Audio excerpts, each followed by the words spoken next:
In sicer ja, dobrodošli, mislim, da je to 6. sezona, če se ne motim, Dežele pridnih pod okriljem Slovenskega mladinskega gledališča. Tokrat vsaj z moje strani začenjamo z enomesečno zamudo. Ne vem, če je Boštjan Narat gostil že kakšen dogodek v oktobru.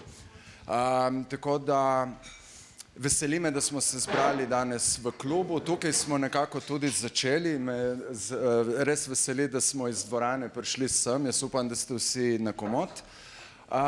Jaz ponavadi imam uvod, ki je vezan na neko temo, ki jo obravnavamo v določenem pogovoru. Jaz bi tukaj morda vseeno rad nekaj povedal o svojih dveh gostih, ki sta mi veliko več kot samo, se moram malo proti njima obrniti, veliko več kot samo kolega oziroma novinarska kolega oziroma sodelavca in prijatelja in v tem pomenu na nek način zaveznika. Oba dva sta odigrala kar pomembno vlogo pri mojem samem novinarskem, bom rekel temu, razvoju. Ne morem iti kronološko. Najprej Grega Repovž, odgovorni urednik Mladine. Jaz sem imel na Mladini pred Grego in jaz se spomnim, da sem takrat na začetku, čak sam da vidim, kaj se dogaja. Kaj pa je bilo? Только imam čupo, da je v kadru notri. To so ti simpatični, tehnični detajli, da je v redu. A je kamera zdaj v redu? Jaz sem prišel na Mladino po 6-7 letih dela na Radiu Študent, aktualno-politična redakcija. Jaz sem prišel na Mladino kot, mislim, v bistvu zelo mlad, nadobuden, ampak poln nekega čustvenega, aktivističnega, idealističnega in tako naprej naboja. In sem v skladu s tem tudi pisal članke na ta način.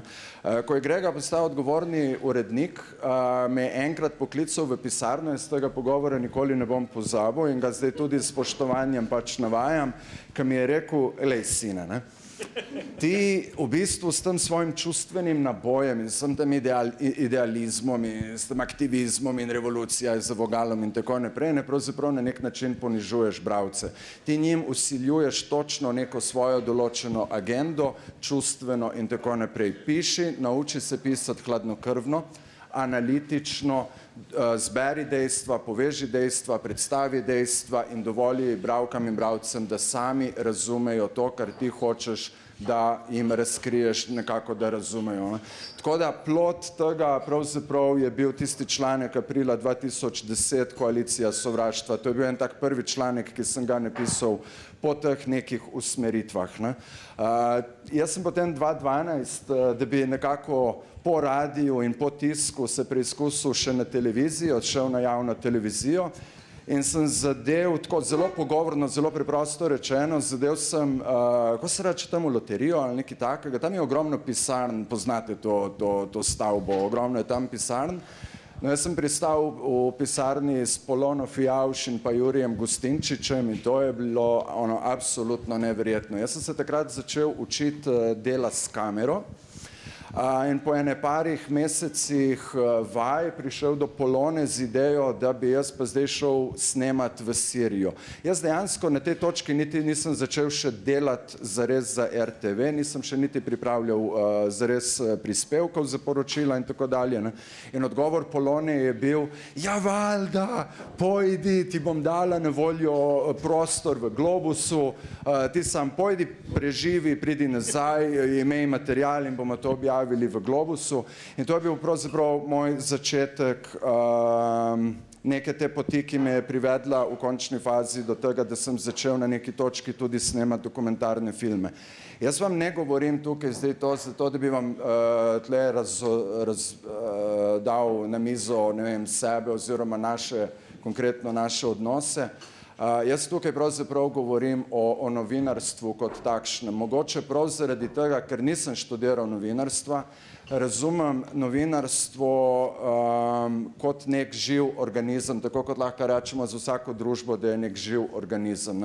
Novinarstvo je pravzaprav preplet poznanstev, ki ti omogočajo, da ti sprejemaš izkušnje, odraščaš, bogatiš svoje znanje, da dobivaš te usmeritve in potem na neki točki si zelo privilegiran, če si se sposoben čutiti tako, da ti potem te izkušnje in to znanje prenašaš naprej. Novinarstvo je izjemnega pomena v temu in to mislim, da v današnjem svetu, ko nezaupanje v medije raste, je v porastu, da je treba tudi o teh stvareh govoriti. Da nas recimo ocenjujejo ljudje, ki novinarskega dela pravzaprav niti ne poznajo zares. Bi vam rad sam prebral poročilo organizacije Novinarji brez meja in sicer gre za World Press Freedom Index iz prejšnjega leta.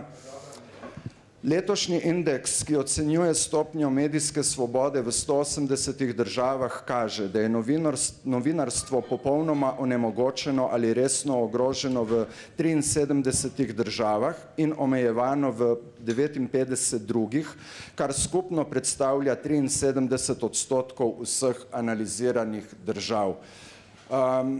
Mi imamo na plani, oziroma ne na plani, se opravičujem, na dlani zdaj nedeljski referendum, eden od teh treh, gre za referendum o zakonu o RTV.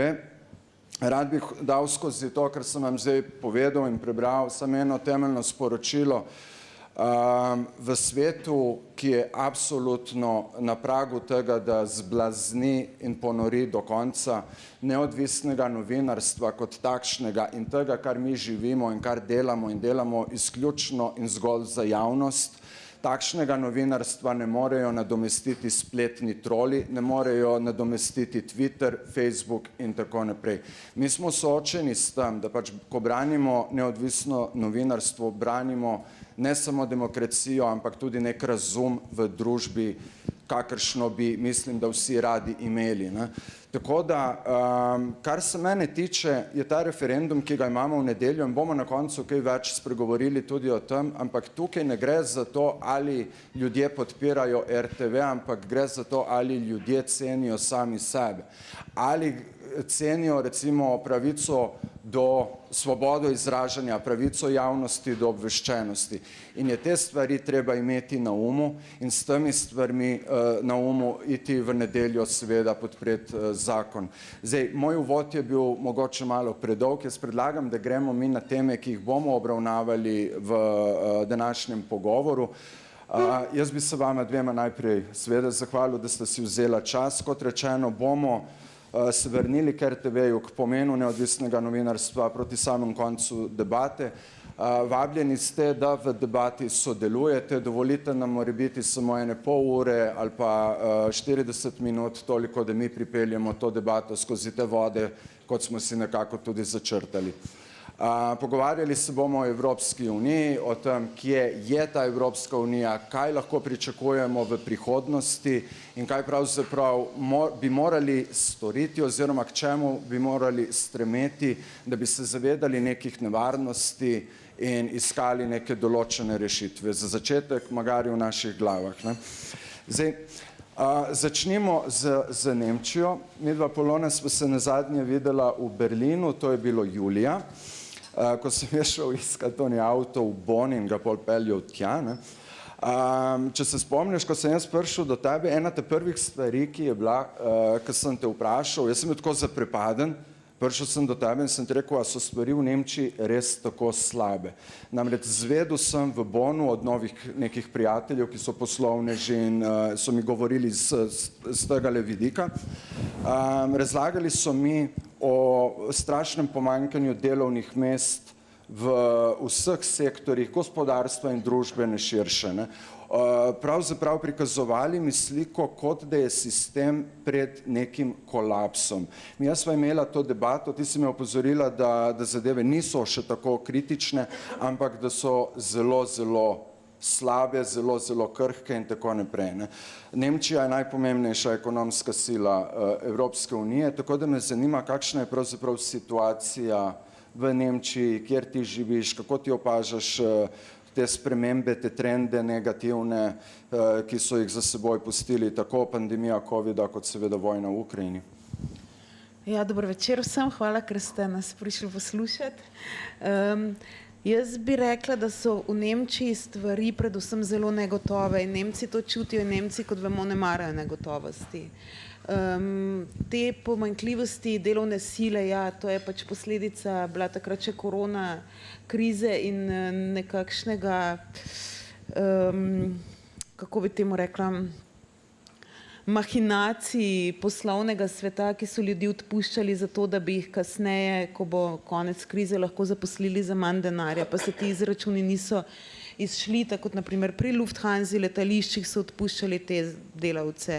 Skratka, in potem so odšli ljudje drugam in so zaradi tega odpovedovali lete, gospodarska škoda je bila večja, to je ena stvar. Ampak ta negotovost v Nemčiji je globoka, zdaj predvsem zaradi te energetske krize, ki jo doživljamo vsi. Nemčiji se je zgodila še ena stvar. Oni so imeli 16 let Angele Merkel, ki je veljala za neko stabilnost, za krizno menedžerko, ki je te stvari urejala, ljudje so ji zaupali. Zgodila se je vojna v Ukrajini in Merklova je s to vojno razdedinjena tudi te svoje dediščine. Iz krizne menedžerke je postala torej povzročiteljica krize zaradi nemške neodvisnosti od ruskih energentov. Tako da Nemci so izgubili tudi to neko preteklo gotovost, niso se mogli več nasloniti na nekaj, kar so imeli in kar je bilo stabilno, ker je bila tudi ta nekdanja stabilnost jim odvzeta. Olafa Scholza so izvolili z enim razlogom, zato ker so želeli, da čim več stvari ostane še naprej tako. Zaradi krize pač se to ne more zgoditi. In zdaj ta politična krajina, se Nemci zdaj na njo šele privajajo. Dogajajo se tektonski premiki v nemški politiki. Torej imamo stranko zelenih, ki je prišla tudi do tega položaja v vladi skozi dolgoletno politiko nasprotovanja jedrskim elektrarnam, oboroževanja in pa torej poudarjanja, kako pomembne so te in nevarne podnebne spremembe. Zdaj kriza v Ukrajini oziroma vojna v Ukrajini in to, kar se dogaja na energetskem področju, je spremenilo tudi to. Zeleni so stranka, ki v Nemčiji najbolj pozivajo k oboroževanju Ukrajine, torej države, ki je udeležena v vojni, in to je tektonski premik. Po drugi strani so morali podpreti podaljšanje obratovanja jedrskih elektrarn, zdaj podpirajo tudi ponovni zagon termoelektrarn, širijo se rudniki znova, se pravi, vsi ti njihovi postulati so s to krizo odpadli. Ni torej zanesljivosti, v preteklosti ni zanesljivosti v tej stranki zelenih, ni zanesljivosti v stranki CDU, ki je sicer opozicija, ampak se tudi ne znajde v tej krizi. Jaz bi rekla, da je Nemčija na eni zelo izgubljeni točki v tem trenutku, kar se tiče politike, in to negotovost ljudje čutijo kljub ogromnemu denarju. Nemčija je še zmeraj zelo bogata država in to krizo zelo dobro obvladujejo, pomagajo ljudem, zvišujejo, ne vem, otroške dodatke, nadomestila za plače, plačujejo položnice, zdaj so uvedli plinsko kapico, ampak kljub temu ljudi to ne pomirja in ne znajdejo se. Nemčija se ne znajde doma, ukvarjajo se sami sabo, nimajo časa, da bi se ukvarjali z Evropo, nimajo časa za Francijo, nimajo časa za Poljsko, nimajo časa za urejanje nekih skupnih evropskih solidarnostnih projektov, kako bi Evropa to izpeljala bolje. In to je zelo nezavidljiv položaj za Nemce in s tem za celotno Evropsko unijo ta trenutek in ne vidim, da bi se kmalu kaj spremenilo. Če ti lahko zastavim samo še eno podvprašanje, preden gremo naprej, in sicer Olaf Scholz, torej kancler, je na včerajšnji predstavitvi razmer v državi govoril pravzaprav veliko o tem, da je njegova vlada napravila, to so njegove besede, več kot je bilo narejenih v preteklih 12 letih, da je Nemčija, kar se energijskih virov tiče, za obdobje te prihajajoče oziroma že aktualne zime preskrbljena. Nekako orisal je zelo rožnato sliko. Zanima me, na čem temelji ta njegov optimizem. Mislim, oni so naredili v tem času zelo veliko, v tem trenutku, ne vem, gradijo terminale za utekočinjen plin, največji uvoznik energentov je Norveška trenutno, dogovarjajo se s Kanado, bil je v Saudski Arabiji, v Katarju, sklenil je pogodbe za naprej, razrešuje odnose s Kitajsko oziroma skuša diverzificirati odvisnost od Kitajske s tem, da sklepa pogodbe oziroma se pogovarjajo o tem tudi z Vietnamom, Singapurjem, z ostalimi vzhajajočimi trgi, tudi Azije. Olaf Scholz je bil del prejšnje vlade, se pravi, on je bil finančni minister v vladi Angele Merkel, on se od tega svojega položaja distancira. On je zdaj kancler Scholz, ki je obrnil nov list v svoji politični karieri in na to pozablja. Oni so naredili veliko in s tem je upravičeno ponosen, ampak gre za to neko šizofrenost nemške politike, ko po eni strani govorijo o tem, da je treba obnovljive vire se v bistvu nekako odreči plinu, ampak oni brez plina ne morejo preživeti naslednjih 15 let. Se pravi, ta odvisnost od plina bo dolgoročna, dolgotrajna in ja, on je naredil bistveno več, kot je Angela Merkel v zadnjem času, tako da je na nek način lahko na to ponosen. Jaz si predstavljam, da ta njegov optimizem izvira iz tega, predvsem pa želi Nemce pomiriti, zato ker je res globoka negotovost v nemški družbi in jaz mislim, da seje rožice za to, da bi bilo Nemcem vsaj v božičnem času lažje pri srcu. Grega, po napovedih, ki jih berem zadnje dni, no dobro, te napovedi so tudi starejše, že nekaj časa v medijskem obtoku, ne, gre Nemčija v recesijo, zelo verjetno. Ne, to je predvideno že zdaj v prihajajočih mesecih. Ne.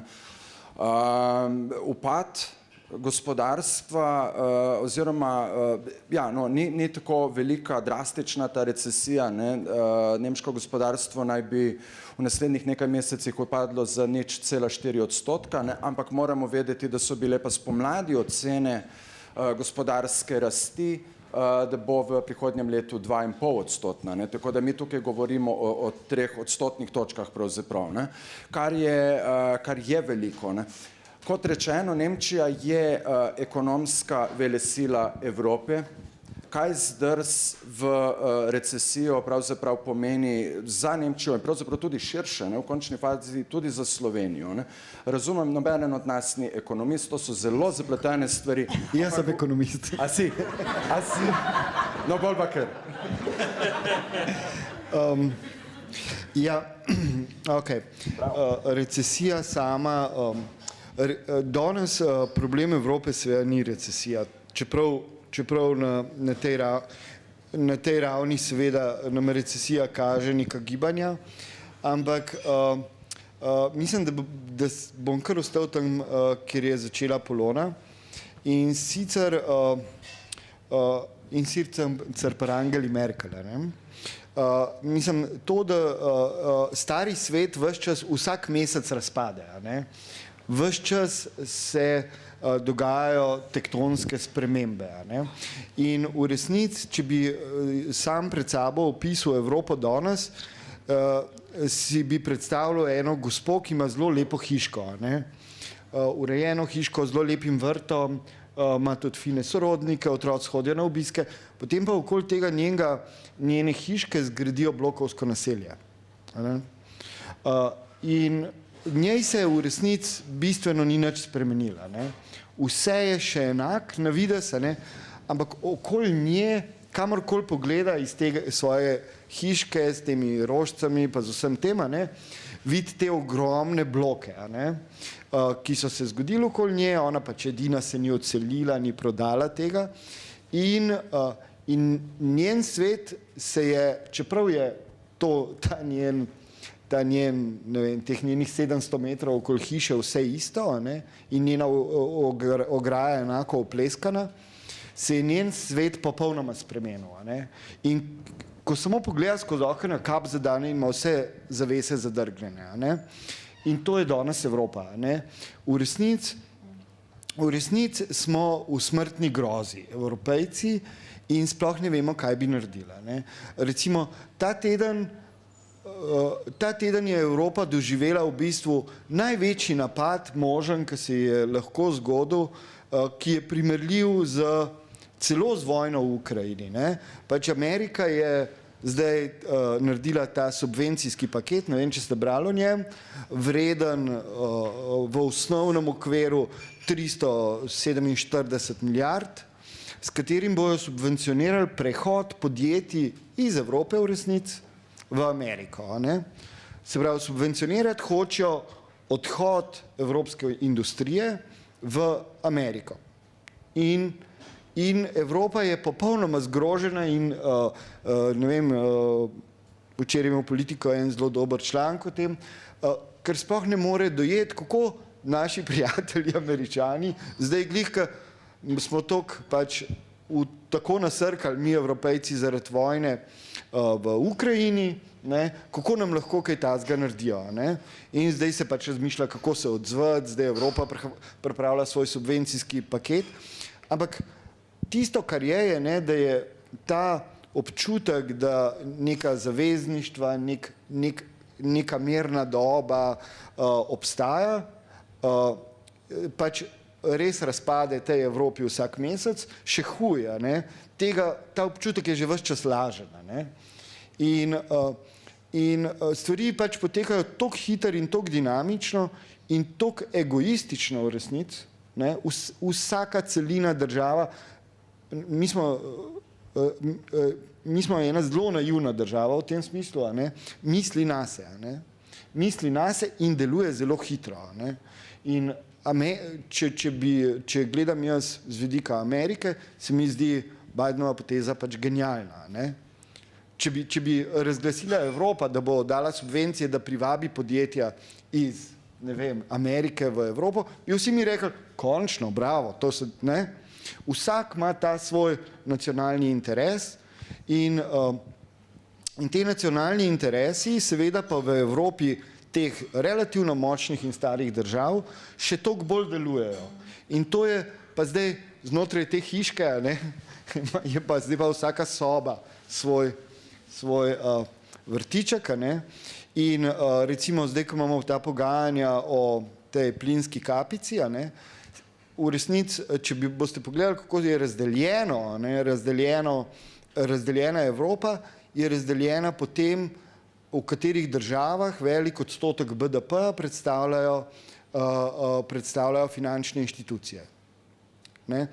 Pokojninski skladi, recimo Nemčija je tak dober primer, zlasti pa še Nizozemska, ne, investicijski skladi, ne, te investicijski skladi so v zadnjih 2 letih izjemno veliko investirali na področju energetike, ne, ker so pač dobički genialni, ne, to je, mislim, ni boljšega, ne, zdaj, če si poslovnež in nisi šel na področje energetike in preprodaje plina, so te danes že zamenjala, ne, pač tam je danes biznis in je super biznis in zelo veliko se služi.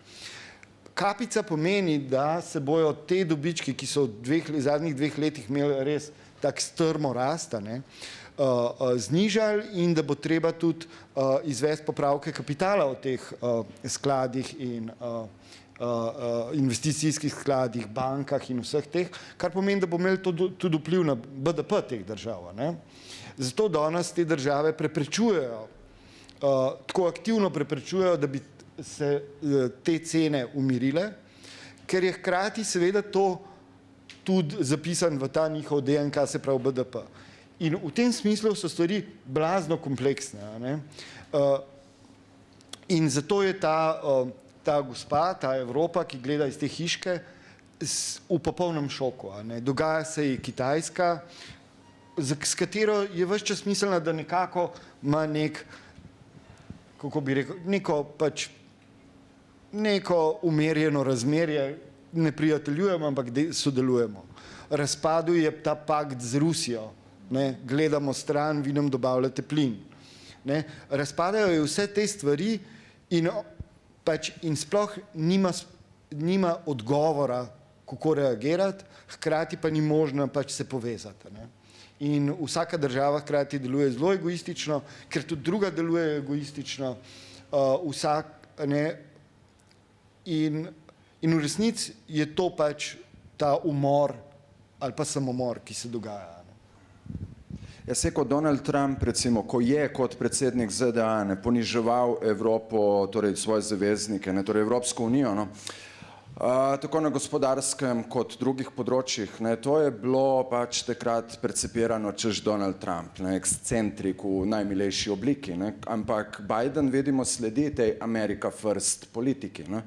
In tudi znotraj Evropske unije vidimo, da se države zapirajo druga v drugo. Mislim, vase, se upravičujem.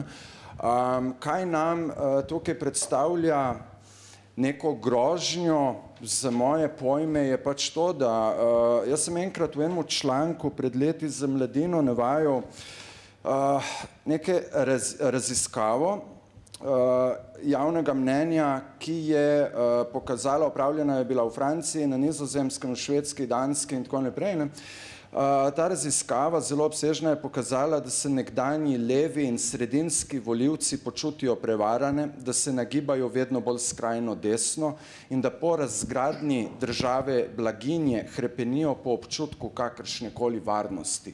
To je to, kar prinaša seveda, to je ta populizem skrajne desnice, mi vam bomo zagotovili vsaj neko varnost. Torej, kakšno je vaše vajino predvidevanje na gospodarskem področju, socialna država oziroma socialna družba kot takšna v Evropi, s kako resno krizo se mi soočamo v bodoče? Če imamo pred seboj zaton gospodarstva, to povleče hujše socialne stiske in seveda vzpon skrajne desnice oziroma populizma. Prosim, kar ne. Samo zaton gospodarstva, tle bi bil previden. Gospodarstvo je srečno. Gospodarstvo je srečno. Vojne so super.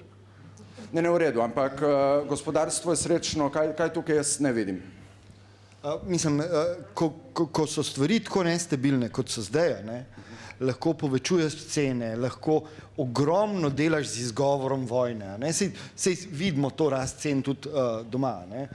Pač politična nestabilnost, zato to je tudi vezan na avtokrate.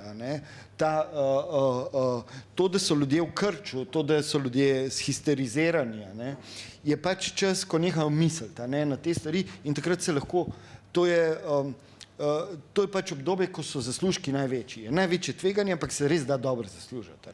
Nikoli niso bili v zadnjih 15 letih pribitki niti od gradbeništva do investicij, če znaš danes toliko veliki, kot so zaradi te ukrajinske vojne. In to financirajo države. Ne pozabimo, da vso to, ta pogon, ki se nam danes dogaja, pogon pogoltnosti, ki jo je sprožilo prvo epidemija, potem pa vojna, da vse to, te dobički ne prihajajo iz neba, ampak da morajo to, da se ohranja stabilnost v tem pogonu zbiranja dodatnih dobičkov, da to financirajo države, da morajo to stabilizirati države. Od tukaj prihajajo te izredni dobički. Hvala. Ko Olaf Scholz govori o potrebi po dodatnih milijonih delovnih mest v Nemčiji, o čem pravzaprav je tu govora? V katerih sektorjih oziroma odkje naj bi prišli ljudje, ki naj bi zapolnili ta delovna mesta? O kakšnih sektorjih mi govorimo? Tu je namreč veliko govora, da naj bi Nemčija na nek način spodbujala nadaljnje migracije v svojo državo. Ja, seveda, to je pač trend povsod. Za večjo gospodarsko rast potrebuješ več delovne sile, nemško prebivalstvo je najstarejše v Evropski uniji, zelo hitro se starajo, treba bo zapolniti to pokojninsko luknjo, dobiti novo delovno silo. Zdaj so delovna sila iz nekdanje Jugoslavije in iz vzhodnih članic, ki so se nekako upirali, so zdaj zelo, zelo dobrodošli in naši in sklepajo pogodbe z državami Zahodnega Balkana, jih vabijo zdravnike, medicinske sestre, tam je pomanjkanje največje, predvsem v tej negi in pa v storitvah. In seveda, po eni strani se zaveda, da vse te migracije, ki dotekajo v Nemčijo, nujno potrebujejo, Nemčija brez njih ne more preživeti. Po drugi strani je pa treba to razložiti prebivalcem in v tem Nemci niso prav dobri.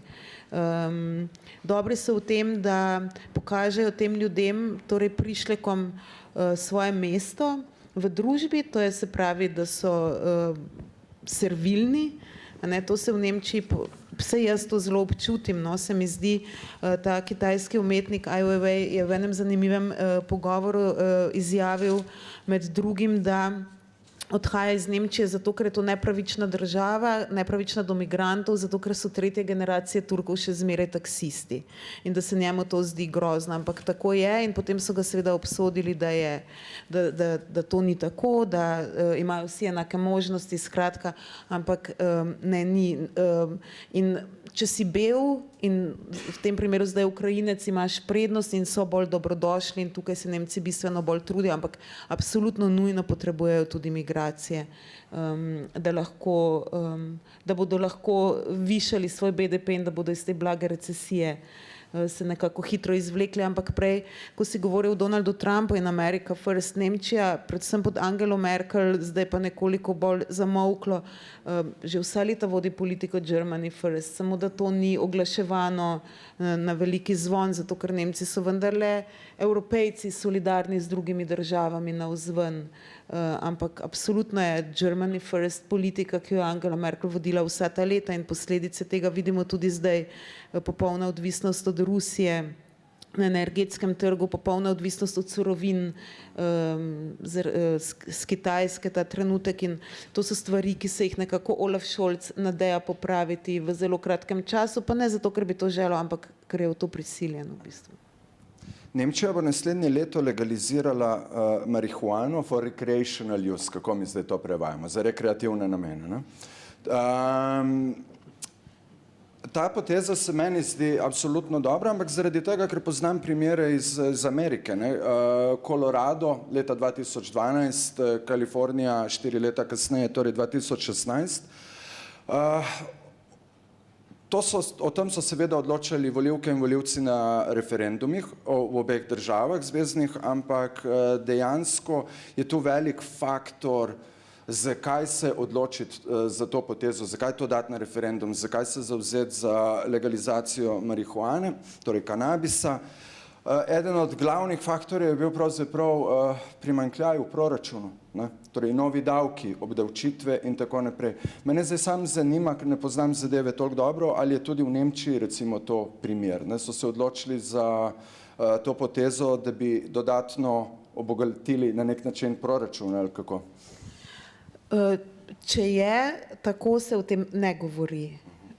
Absolutno ne. Pač zdaj je liberalnejša vlada, po 16 letih krščansko-demokratske stranke je zdaj vlada, ki torej lajša priseljevanje v Nemčijo, ki liberalizira družbo na ta način, da legalizira tudi marihuano, to so obljubili v predvolilnih obljubah. Tako da jaz vidim to samo kot del premika proti levi sredini, naprimer iz desne sredine. Ne zdi se mi, da je to kaj več na tem. Absolutno. Okay. Ko smo pri migracijah, ne moremo mimo napetosti med konkretno Francijo in Italijo nazadnje. Ne? Jasno je, kakšna vlada je trenutno v Rimu, nima nikakršnih mojih simpatij, ampak po drugi strani Italijane zagotovo boli dejstvo, da so letos sprejeli, kakorkoli bi to rekli, dobili na svoje ozemlje 88,000 migrantov, od tega števila so jih druge evropske države sprejele 164. Ne? To je nekaj, kar definitivno napaja skrajno desnico v Italiji. Letijo očitki na relaciji Rim-Pariz.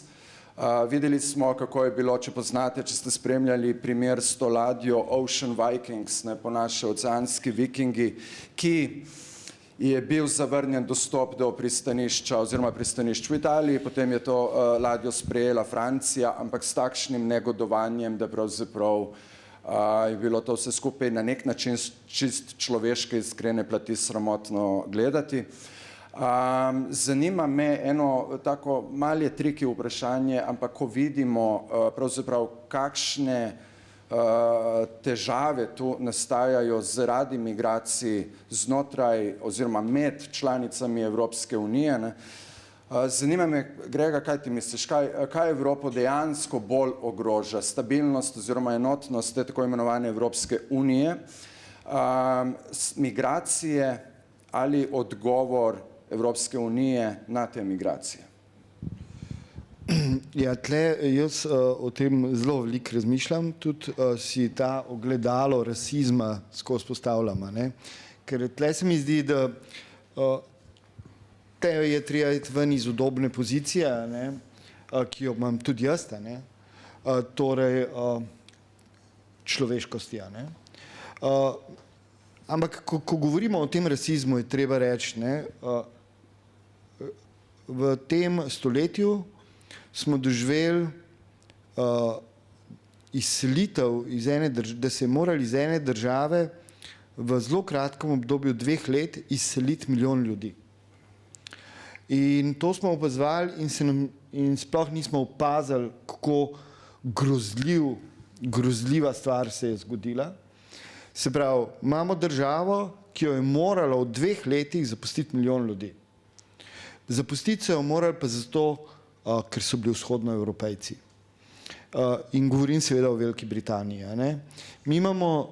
Mi smo opazovali, ker pa gre za staro demokracijo, fino, tega nismo pa imenovali kot en najbolj rasističnih postopkov, kar obstaja na svetu, ker je pač država z odločitvijo prisilila ljudi, ki so se prej priselili po evropskih dogovorih, ko je bila še del EU-ja, ampak pač so morali te ljudje zapustiti de facto svoje domove.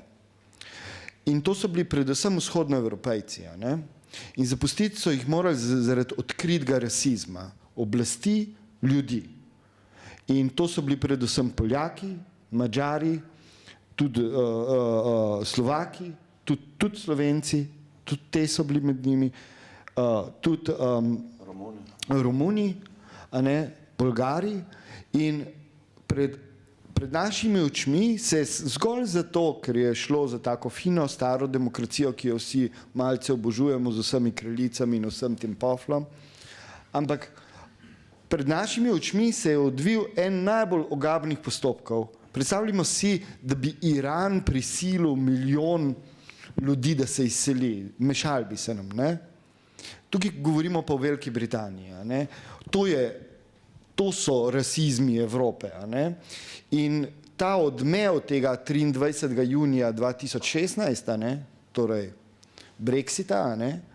Ta odmev je danes politično stanje na Poljskem, ne? Poljaki so morali 8 let intenzivno poslušati, kako so Poljaki krivi, te ničvredni Poljaki, zato, da je Velika Britanija tam, kjer je. Mislim, mi nismo bili omenjani Slovenci, ampak predstavljajte si, kako se je to perpetuiralo v poljskih medijih. Mislim, to so stvari, ki spadajo v 30. leta prejšnjega stoletja, ne? In zato je treba, ko imamo ta rasizem pred očmi, moramo prvo uvideti rasizem, ki smo ga deležni mi. Ne? Evropa je do vzhodnih Evropejcev, jaz sem bil dolga leta, ker sem bil predsednik društva novinarjev, sem hodil na te razne mitinge, te Evropske zveze novinarjev in pač na nek način si neke vrste zrak tam, ne? Sej lahko poveš, sam te ne poslušajo. Nisi v tistih steering komitijih, ki odločajo. Si zraven. Ne? Super si. Ampak to je pa to. In to je ta, ko govorimo o rasizmu, še preden pridemo do beguncev, ki prihajajo iz daljnih držav, to je, ne, in tudi to, kar Polona omenja, sej mi tudi, ko pridemo vsi v te naše Berline, Brusle, sej točno vemo, ne? Točno vemo, točno čutimo in tudi točno vemo, s kom se družimo. Ne? Z njimi ne, Zelo redko se z njimi družimo. A ne? In ko bomo preizkušali ta rasizem in se zgražali nad rasizmom v Nemčiji, ga moramo privrteti tudi v Slovenijo, ne? In se sami vprašati o tem rasizmu. Ne? Že v rasizmu, ki se mu reče, ne da se mi imeti v svoji družbi ljudi, ki ne govorijo dobro slovensko. Se to so taki elementi, mislim, pravim, to serviram nekaj, kar je neugodno tudi zame, a ne, ker je treba to skozi. Ampak to so začetki rasizma in osnove tega rasizma, o katerem težko govorimo, ker se je treba pač s tem ogledalom soočati. Ko pa pridemo do vprašanja migracije, ne, teh migracij, ljudi druge barve kože v resnici, ki prihajajo v te kraje, je pa seveda vemo, da je s tem vse narobe, a ne? Ne s tem, da prihajajo, ampak kako prihajajo. Ne? Meni je bilo strašno zanimivo zdaj, ko je v Ljubljani Volt, če ste opazili, se je nenadoma populacija ljudi, ki opravljajo to prekarno službo, a ne, blazno spremenila. Nenadoma so se med njimi pojavili ljudje iz neverjetno zanimivih držav, ki jih prej nikjer ni bilo, ki jih nikjer nismo videli. Ampak danes vozijo Volt. Ne vemo, v kateri Švic tovarni so prej delali. Ni jih bilo. Ne? Tako kot se na Danskem recimo blazno čudijo, kako je to Kitajcev, če jih ne vidimo. Se niso nikjer. So v tisti kleti od spodaj pod restauracijo. So, ne? In to, ko zdaj prihajajo te migranti, ki pri nas živijo, jaz sem s parimi komuniciral, pa tudi malo sem s temi organizacijami komuniciral, a ne? Mislim, to so ljudje, ki živijo tukaj že 10 let. Ne? In nenadoma so prišli ven, zato ker pač so dobili možnost, da pridejo do te vidne službe. Ne? Ja, nenadoma so na zraku, a ne? Točno to, a ne? Ampak ko govorimo o njih, govorimo o ljudeh, če so 10 let tukaj, ki imajo neizmerne frustracije v sebi in neizmerne bolečine. Ne? Se pravi, nismo jih dali med svoja stanovanja, nismo jih dali v šole, nismo naredili popolnoma nič za njih. Dali smo jim neko miloščino in še to neresno. In imamo konvoje frustriranih ljudi, tako kot jih ima Nemčija, tako kot jih ima, ne vem, ko greste v Molebeku, v Bruslu, čutite to frustracijo, ker nismo nič naredili, so oni sfrustrirani, mi smo pa nepripravljeni. A ne? In to priseljevanje potrebnih delavcev za potrebe ekonomije, ne? Ki hkrati ne integrira nič, ne naredi nič za integracijo, pušča jih na socialnem robu, to, da so Turki in seveda Jugoslovani tretje generacije, ne? In četrte generacije tudi, te, ki so bili sporazumi, mislim, se Jugoslavija imela tudi sporazume z Nemčijo o privažanju delavcev, ne? Socialistična Jugoslavija se je to merno zmenila z Nemčijo. Ampak da se nič na tej integraciji ni zgodil in da v resnici jih na ulici, a ne, na ulici lahko prepoznaš, pa ne zaradi barve kože, ampak zaradi revščine, ki jo nosijo, a ne. To je ta popolnoma nepremišljen projekt, ki bo na koncu, a ne, pač perpetuiral v milijone, da rečem, meloni po celi Evropi, a ne. In to upravičeno. Frustracija, ki je na eni strani in na drugi, je upravičena. Ne? Ni prav, da je tako, da ljudje tako reagirajo, ampak frustracije so dejanske. Ne? Frustracije teh avtohtonih prebivalcev so dejanske in frustracije priseljenih ljudi so dejanske. Niso upravičene, ni prav, da je tako, ni prav, da se ampak so pa dejanske in so v teh državah že zelo močne. Ne? In z vsem tem novim, nepremišljenim, neintegrirajočim, kjer se ne v te ljudi, veste, recimo, zdaj ima recimo skandinavske države skupen razpis za zdravnike, ne? Vabijo recimo tudi slovenske zdravnike. Kako zgleda ta razpis? Ne? Če si sprejet, je tvoja družina dobi za 1 leto, dobiš pač plačo, ki jo boš imel kot zdravnik, ampak za 1 leto dobiš pa izobraževanje, jezik, za celo družino, dobiš bivališče, dobiš vse. To je integracija, a ne? Pa še vedno jih v resnici zelo malo pride tja, ker pač čutijo ta tihi rasizem, a ne? Tudi veliko se jih vrne, zato ker pač njihovi otroci potem, ne vem, na Danskem, Švedskem niso vabljeni na otroške zabave Švedov, a ne? Mislim, to so te procesi, ki so popolnoma nepremišljeni. Jaz si absolutno želim to zmešnjavo, ampak te frustracije, ki nastajajo, so pa dejanske in z njimi se je treba zelo soočati. A ja, prosti, si hotela kaj dodati? Prosim, kar ja. Mogoče bi sem dodala pač to, da v Nemčiji so nekako prepoznali to na ta način, da so ugotovili, da revščina med Nemci se zelo viša, a ne? Bolj so bogati, več je revnih. Ampak po drugi strani je tudi zdaj ta vlada prepoznala, da je težava vzpona skrajne desnice in alternative za Nemčijo tudi v tem, da nagovarjajo pač ta delavski razred, ki ne more preživeti. In zdaj ta vlada zvišuje otroške dodatke, zvišuje socialne dodatke, reformirali so tako imenovan Hartz IV sistem, da nadomestila za plačo so višja. Skratka, skušajo te svoje ljudi pomiriti z nekako višjim življenjskim standardom. Zdaj pa mene to zelo spominja v bistvu na, mogoče je malo pretirana primerjava, ampak če primerjamo te Združene arabske emirate, v Dubaju je, ne vem, 11% ljudi torej domorodcev, ostalo so priseljenci. Oni imajo 10-krat višje plače, priseljenci pa, ne vem, so na 300 evrih. Tako da zdaj, če ne bo zdaj to, kar je zdaj Grega pač povedal, neke te integracijske politike, ampak si ne predstavljam, nobena vlada, tudi nemška, nima načrta glede tega.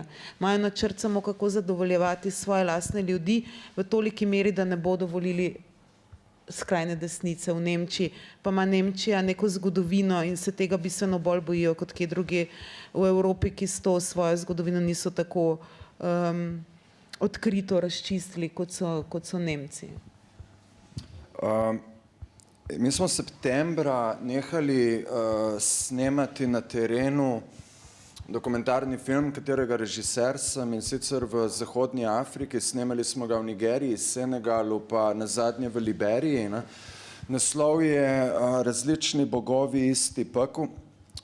Nastal bo v sodelovanju, torej v koprodukciji z RTV in bo naslednje leto tudi predvajan na javni televiziji. Poanta je sledeča, pač jaz se vedno vračam nazaj, niti enega filma nisem naredil brez televizije, niso se oni mene nikoli rešili.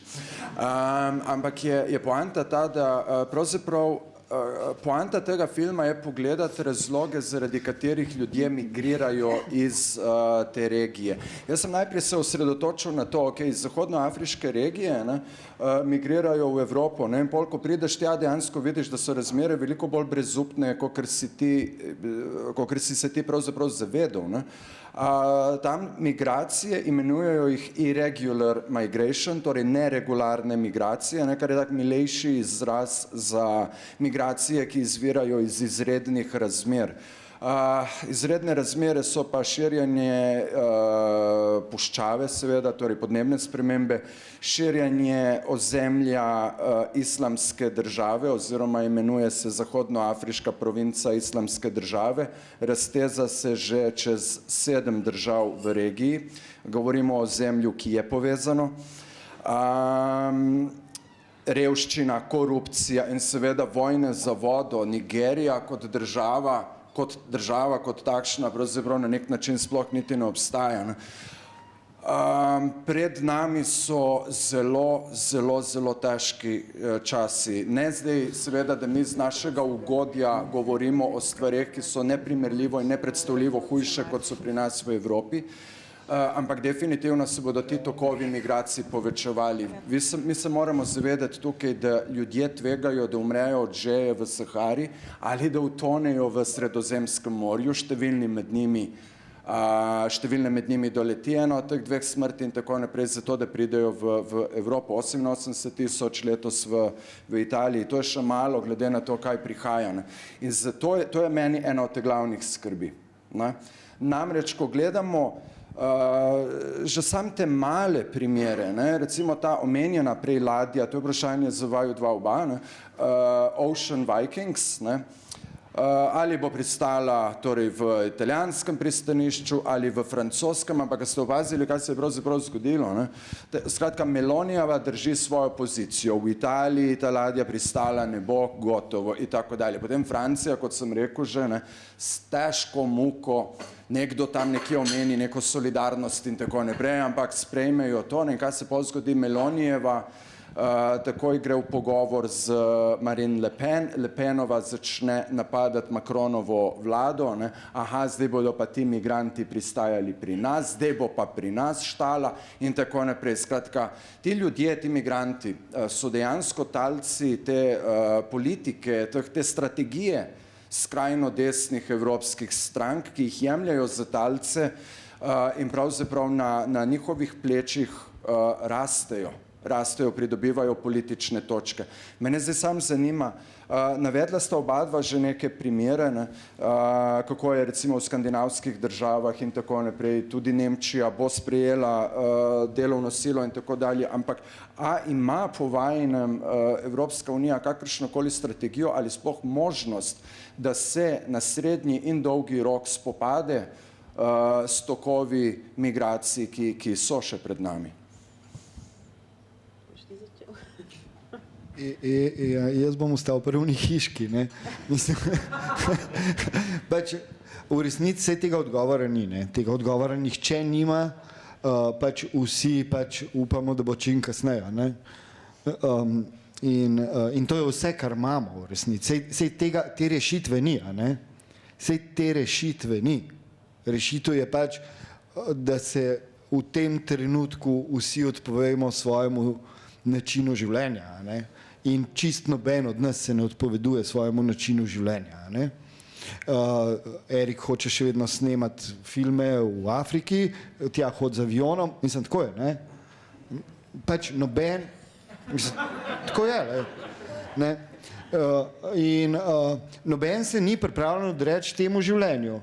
In pač tako kot so električni avtomobili v resnici na premog, a ne, pa če se zdijo še tako fini, a ne, dejansko je njihov pogon premog, tako je tudi s tem, a ne. Pač sej je odgovor zelo preprost, sam mi upamo, da bo nekdo, a ne, tako kot pri kislem dežju, a ne, se spomnite, kakšen problem je bil kisel dež, pa so potem 1, 2, 3, nenadoma je bila kar rešitev in ni bil več kisel dež, ker je pač tehnologija dala odgovor na to, a ne. Ampak tega odgovora ni, preprosto ga ni. Ni, da Evropa ne dela na tem. Tega odgovora ne bo. Te rešitve ni. Ni možno, dokler pač se tam Evropa tega ni sposobna sprejeti, ni. Tega ni. Vemo, kaj sledi, tudi vsi vemo, kaj sledi, pač puške sledijo. Sej o tem ni dvoma. Vsi to vemo. V neki točki bo stala tam vojska in streljala. In vsi, pa mislim zdaj mi, pa jaz, ampak in vse te države se bojo delale, da ne vejo, zakaj gre. Ampak to je edino, kar je. In druge ni. In vsi vemo to in upamo, da bo nekje obstaja neka Evropska komisija, neke vlade, ki bojo te rešitve ni. Če grejo podnebne spremembe tako, kot grejo, je pač naslednja stvar to, da bojo pač ljudje probali ne umreti od žeje in se bojo premikali. In ko se bojo premikali, Evropa tega ni nikoli, niti v nobenem, tudi če smo še tako pred sabo dobri ljudje, zmožna absorbirati. Ni.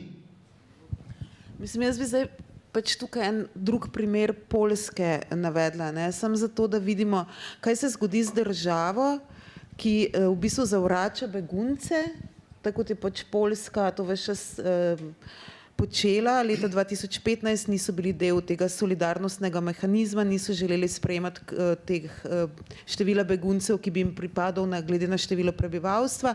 To ni naša stvar, v bistvu v zelo lahkem položaju, glede na njihovo, do njih niso prihajali z ladjami. No, in potem so se razmere obrnile, mogoče jim je celo kdo privoščil, zdaj jih pa dobivate vi, zdaj pa urejate. Ne. In oni so pač postavili ograjo, kot vsi vemo, ko je začelo preko Belorusije, Rusija vabiti te ljudi z Bližnjega vzhoda, ki so bežali pred vojnami,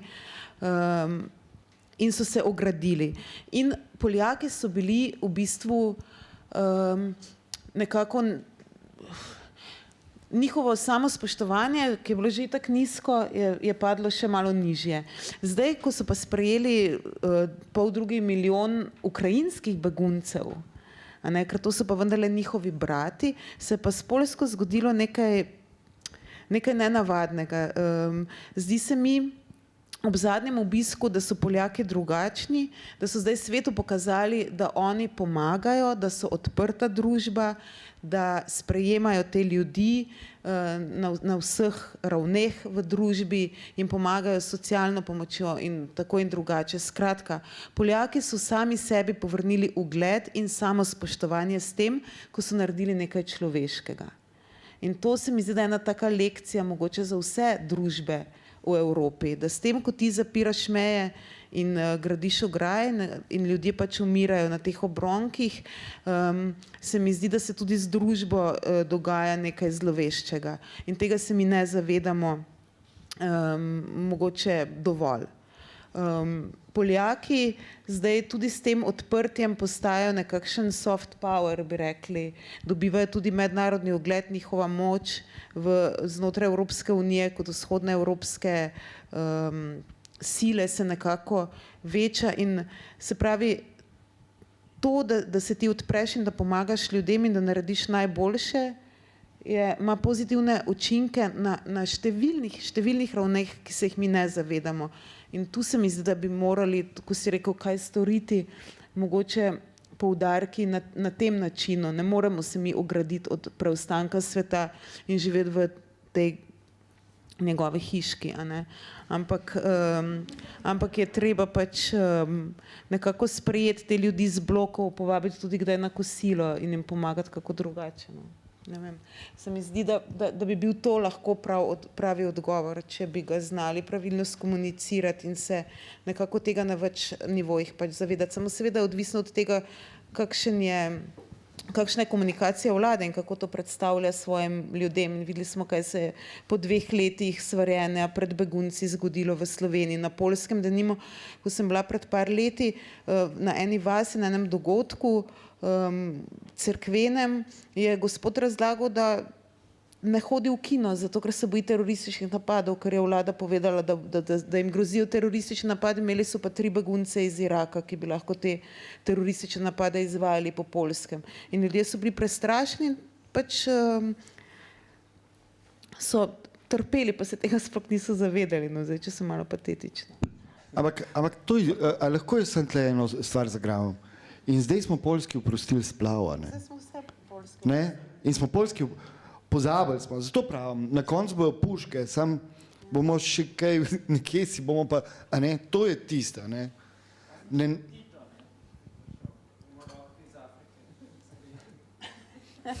Tistih 16 študentov.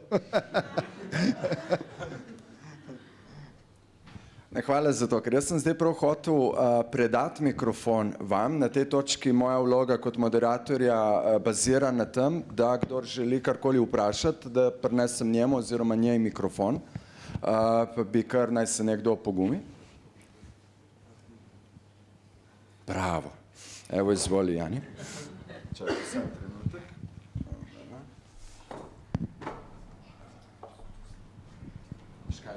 Dejansko je kabel malo... Grem na tvoje mesto. Škrtla. Ja, pred občinstvo ne bom uspel. Nevezano mogoče na migracije, to je zadnja stvar, ki smo obravnavali, neizbežnost tokov, ki naj bi se povečevali v prihodnost. Jaz, kar se in povezano na italijanski primer zdaj Melonijeve, jaz vidim glede na neizbežnost prihodov migrantov in to se pravi v nekakšni meri v prihodnosti povečanja tudi populizma. Po eni strani jaz vidim tudi priložnost, da nekatere vlade, kot recimo italijanska, populizem nastopi prej in recimo v tem primeru, kar se tiče Vikings, te ladje,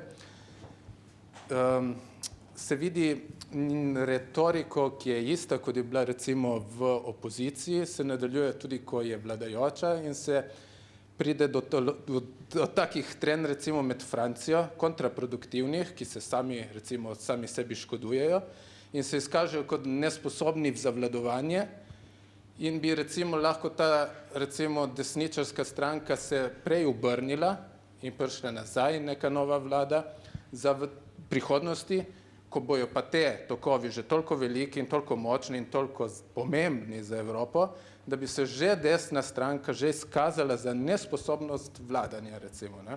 Ker recimo zdaj Italija se bi morala povezati z Francijo kot kontrautež Nemčiji, a dejansko recimo s takim banalnim, recimo cenenim primerom zaradi par ljudi, je dejansko si je to neomogočila in rečemo, jaz mislim, da je to pa produktivno iz tega, da se izkaže kot nesposobna za prihodnost, ko pa bo bilo nekako neizbežno. Če vidite v temu kakšno pozitivno stran, no, da je zdaj dejansko populizem, ki je v Evropi, pa na Švedskem, tudi v Skandinaviji, dejansko pozitiven trend v obdobju, ko je še obvladljiv in dejansko se lahko v okvirju, ki se lahko izkaže kot nesposobnega, no, rečemo tako. Ja, mislim, da na primeru Nemčije smo videli, da je bil ta populizem obvladljiv. Ne? Zdaj, italijanske pa francoske situacije tako podrobno ne poznam, verjetno kdo v občinstvu bistveno boljše od mene, ampak jaz bi rekla, ne vem, če bi znala v bistvu odgovoriti na to vprašanje, no, ampak se mi zdi, da v Nemčiji so ta populizem na nek način obvladali, ampak seveda, odvisno pa je seveda od razmer in Nemčija, ne vem, to, ko si rekel, pač Italija in Francija sta zamudili priložnost, da se povežeta nasproti Nemčije. Nemčija je tudi zamudila priložnost, da se poveže s Francijo, tudi vis-a-vis ZDA in ostalih azijskih velesil. Tako da jaz mislim, da dokler ta Evropa ne bo našla nekega skupnega najmanjšega imenovalca, čeprav to ga ves čas išče, pa ne zadostuje, ne vem, sploh si ne predstavljam, kako bi lahko ta populizem pravočasno ustavili. Se mi zdi, da ne bo šlo. No.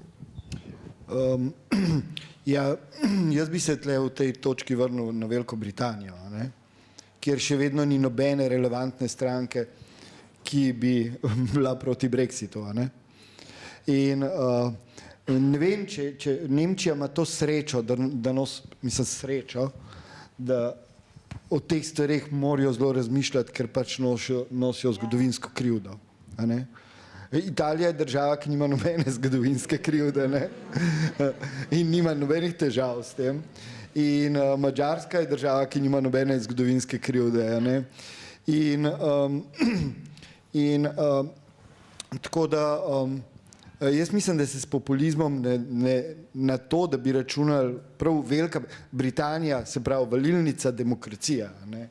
Mislim, govorimo o eni res izjemni državi. Velika Britanija ni en zabačen prostor. Ne? Mislim, o tem prihaja pomemben del intelekta, razmisleka te Evrope. Ne? Tam je ogromen pametnih ljudi, ki ne zmorejo te bitke odbiti. Ne? Ja, ampak danes je to vse demokracija, absolutno je demokracija. Ni problem v tem, da ne bi bila demokracija, hujše. Problem je v tem, da je to demokracija, da ljudje to hočejo. Sej ni problem populizma, nedemokratičnost, da bi ta populizem prišel na oblast nedemokratično. Ne, demokracija jih vzpostavlja, avtokrate tudi, ne? Če lahko jaz tukaj nekaj dodam, jaz veliko razmišljam, blazno razmišljam o tem, kakšne zgodovinske knjige se bodo pisale o našem obdobju čez 100 let. Ne?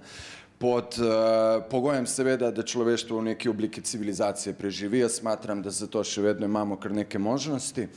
No ja, bomo videli. Ampak meni se zdi, da bo tukaj veliko ljudi se bo vprašalo čez 100 let, pa kaj za vraga se jim je takrat dogajalo. Veš, kako se mi sprašujemo zdaj za nazaj. Jaz sem pisal nek predgovor k eni knjigi, pa sem zaradi tega še enkrat šel malo poglobiti, obnoviti znanje o dogajanju v Evropi v 20. in 30. letih prejšnjega stoletja. Jaz vem, da se to velikokrat reče in da je to velikokrat to tako klišejsko, 30. leta, 20. leta in tako naprej. Veš, kaj je tisto, kar te dejansko presune? To, da vse se pišejo tudi debele knjige o tem obdobju. Ni nekaj, ampak ti eno tako knjigo prebereš v enem tednu, da bi se 20 let, ne, torej od leta 1919, ko je bila ustanovljena predhodnica nacistične stranke, torej Nemška delavska stranka, ne, pa do leta 1939, ko je bilo ne, se je odvrtelo 20 let, ne, ampak ti to prebereš v enem tednu, ti obračaš te strani, nekako tako to, kar gre. Kako prosim? No. Že, absolutno, ampak jaz se absolutno s tem strinjam, samo hočem se omejiti na eno stvar. In sicer, da je od leta 2008, od te krize, zdaj pa minilo že 14 let in vidimo razmere, če nekako ti razmišljaš, kam mi gremo, ne? Je tukaj veliko stvari, ki ti jemljajo nek občutek za optimizem, hkrati so pa tudi stvari, ki ti nek optimizem dajejo, ne? Mi imamo tako nekako, da se ne vežem direktno na te, ker to je isto, kar jaz mi razmišljam, Jani, ne? Namreč, da morda je ta desničarski populizem v taki obliki, kot Donald Trump, Bolsonaro, Melonijeva in tako naprej, ne? Da morda je dobro, da to pride zdaj, da so to neki ti izdihljaji, ker to bo moralo biti poraženo ali pa bo to porazilo samega sebe, kar zgodovina teh tovrstnih idej tudi sama pač govori, ne? Bom malo bolj razložil, namreč mi imamo tukaj zdaj nek spopad med zapiranjem držav vase, torej nasplošno med zapiranjem vase, skrbeti zase, skrbeti za svojo hiško oziroma svoj vrt oziroma svojo državo in tako naprej, ne? Na drugi strani pa imamo izzive, ki nam popolnoma jasno dajo vedeti, da mi potrebujemo neko globalno zavest, da se stvari ne da ustaviti z ograjami, rezilnimi žicami, da moramo razmišljati in vedeti pravzaprav, kaj se dogaja onkraj naših meja, kako to vpliva na nas in tako naprej. In v teh okvirjih iskati neke rešitve, ne? Meni se zdi spodbudno to, kar počnejo mladi za podnebno pravičnost, ne samo pri nas, ampak po celem svetu. Imate jih tudi v prej omenjenih državah, Senegal, Nigerija, Liberija in tako naprej. Vse povsod, ne? Tako da ti neki trendi obstajajo. Mogoče čez nekaj let, če pride do dovolj zdravega razuma, ki ga trenutno resnično manjka, ne, bi lahko te mlade generacije prisilile obstoječe politične establishmente, stranke, da če hočejo biti izvoljene v neke parlamente, Bundestage, vrhovne rade, šta god, sabor je na koncu, ne, da bojo morali pač sprejeti neke politike, ki bodo naravnane bolj v pričakovanja mladih generacij. Ko sem jaz bil v Genovi leta 2001 na protestih proti takratnemu klubu G8, ko je bila še Rusija članica, mi smo imeli tam slogan: drugačen svet je mogoč. Današnji slogan se mora glasiti: drugačen svet je nujen. In to ni nič pavšalnega rečeno, smo prišli do te točke in to v 20 letih oziroma 21. Ne?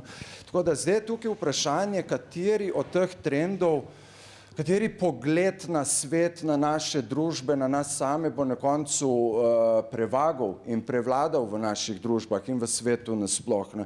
In tukaj jaz vidim to veliko ironijo in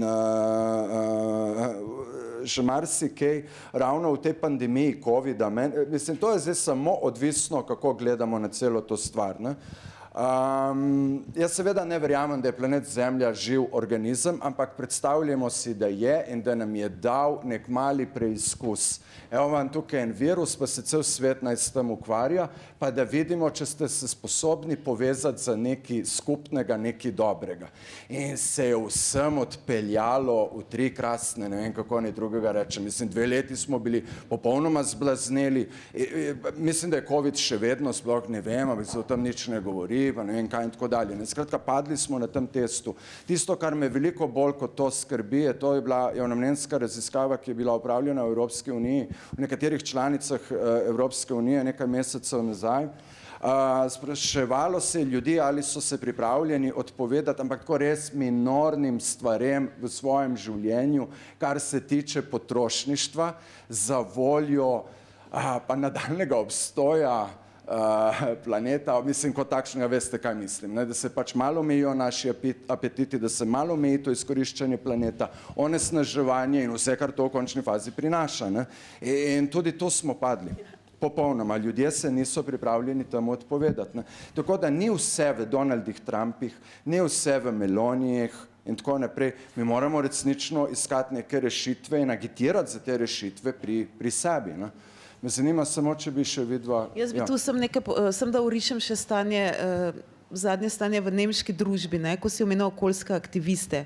Okoljski aktivisti so zdaj postali v Nemčiji najbolj nezaželeni, primerjajo jih s teroristi. Torej, poimenovali so se na primer skupina, ki se imenuje Zadnja generacija, ki nasprotuje širjenju rudnikov, zato ker so to počeli vsa leta in so imeli zaveznike v stranki Zelenih, ki so obljubljali, da ko pridejo na oblast, bodo to spremenili.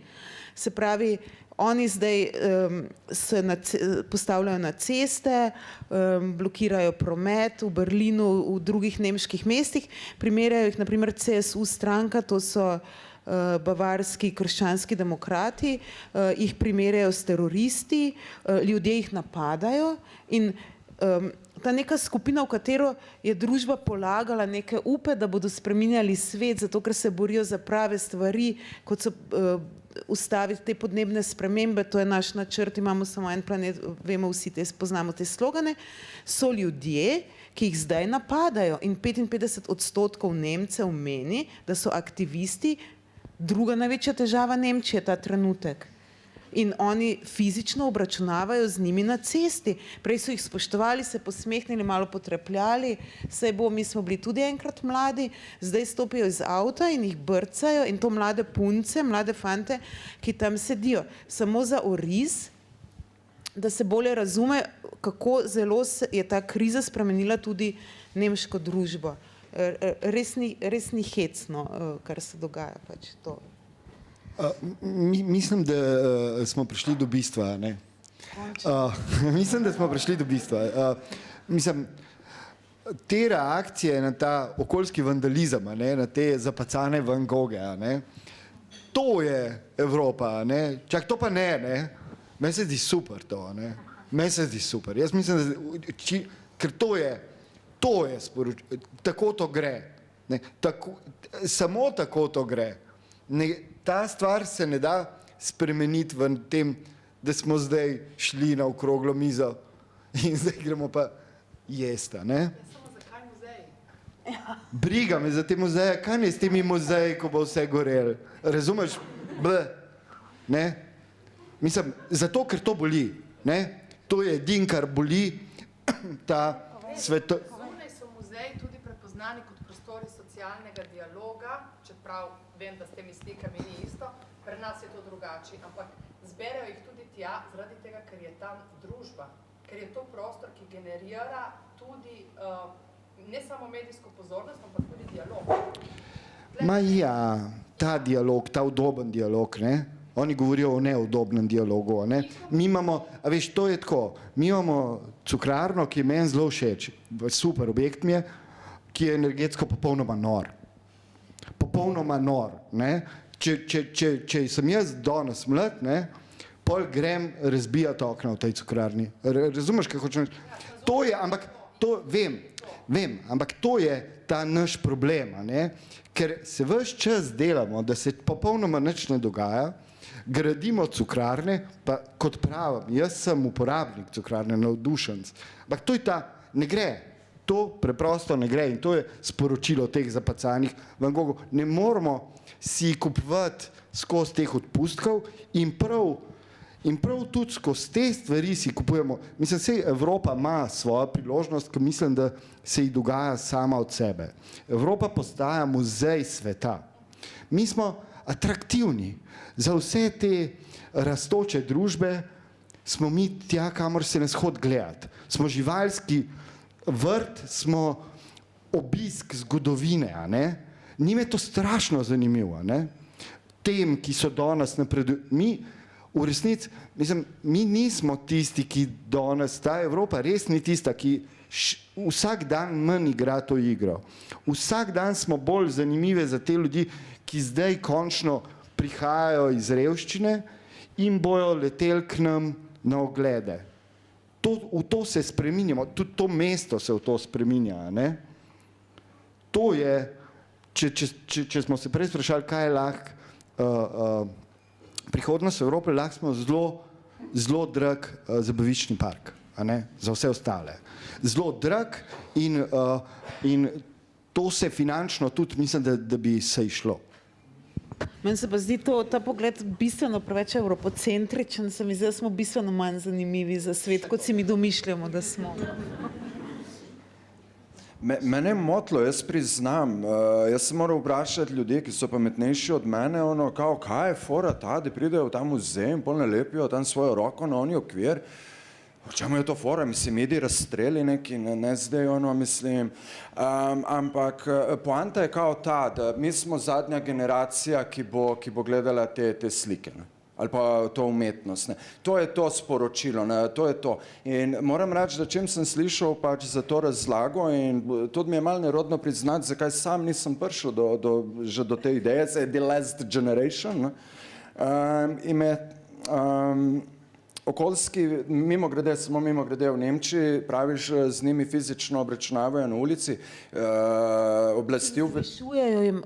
Ja. Zvišali so jim kazni, a ne? V Veliki Britaniji so, na Bavarskem, na primer, so zahtevajo više kazni za te ljudi, zato ker ovirajo promet, zato ker pač Jaz sem spomnil, da nikako več hod z varnostnikom okoli. Ja, ne pridemo tudi do razmer v Sloveniji, zelo kmalu. Sem hotel reči, ne, ampak je pomembno. Hočem reči samo to, da oblasti v Veliki Britaniji so kriminalizirale te protestnike do te točke, da so že obravnavani z vidika zakona že skoraj kot teroristi. Ne? To, kar se meni zdi absolutno, ampak res po človeški in neki tudi strogo razumski plati, oziroma ne morem tega razumeti pravzaprav, je to, koliko, in zdaj tukaj govorimo o Sloveniji, koliko dijakov, študentov, koliko mladih ljudi je pravzaprav na pomirjevalih. Jaz jih veliko, ne kaj za to. Kaj, vse teme boš odprl? Ja. Ampak je v povezavi s tem, ker to se mi zdi neki, veš zakaj opozarjam na to večkrat, zaradi tega, ker enostavno ne morem sprejeti tega, to, kar jaz tukaj fundamentalno ne razumem, je to, zakaj to ni ena od glavnih medijskih novic tudi. Zakaj iz tega ne delamo, pa ne bom rekel drame, ampak zakaj to ni v ospredju, zakaj se tukaj ne dogaja kraval. Jaz poznam veliko mladih, nisem nič posebnega v tem pogledu, ampak mi razlagajo, jaz se z nekaterimi sem se skoraj sprl, ker ne razumejo, zakaj je meni čudno, da so oni in številni njihovi sošolke in sošolci pač na pomirjevalih. In se mi zdi to, se opravičujem, ampak to jebeno pokroviteljstvo, ki se usmerja na mlade, ne, češ breme tega sveta, te prihodnosti, ki je pred nami, to je na vaših plečih, vi boste morali iskati te rešitve, hkrati se jih pa uspava na nek način. Mislim, mi tukaj govorimo o zajebanih tabletah, to niso šale. In lahko se seveda nasmejemo na ta račun, ampak bodimo vendarle resni, to je eden večjih problemov za moje pojme tudi v naši družbi. Ne. In to je problem, ki se ga ne naslavlja. Mi še vedno govorimo o marsičem, ne pa o tem. Ne. Prosim, kar. Ne bomo... Kar govori. Mislim... To je za voljo kamere, samo za to. Mislim, en del tle, ki je pomemben, jaz sem sam iz tega vidika povedala, ta negativna čustva, ki jih čutimo ali do migrantov, ali pa vsakeč, ko Gregor reče, puške mene kar zaboli, ne? Ampak dejstvo je, da mi vsi čutimo neko odklonilnost. Okay, mi čutimo, ker spremembe so težke za sprejeti in težko je sprejeti nove ljudi. Desnica to naslovi in oni naslovijo in usmerijo. in so pri tem močni. Kaj pa naredimo ta levi, jaz sem sicer iz te frakcije, ne, mi pa tlačimo, ne smemo tega čutiti. In pol so te tablete in tle je ta funkcija, mi ne vemo, kaj sploh s tem narediti. Oni naslovijo pa usmerijo zame pač personalno na napačen način, ampak mi pa nič ne naredimo. In tle se zaplete pol z vsem tem populizmom. To so občutki, ki jih je treba nasloviti, ne pa tlačati.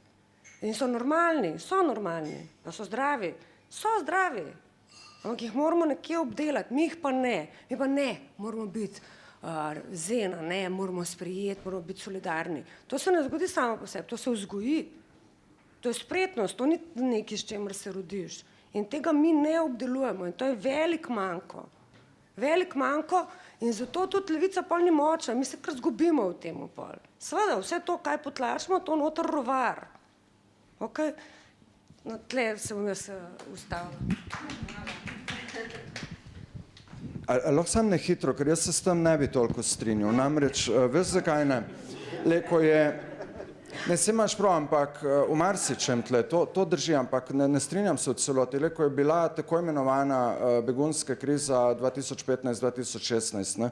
Jaz se spomnim, jaz sem takrat tako zameril slovenskim medijem, namreč to se je iz dneva v dan kričalo o številke, danes toliko, toliko, to kričanje. Ne? In takrat je Cerarjeva vlada, jaz sem bil takrat na Šentilju in dobro, v vseh teh mejnih prehodih, ne?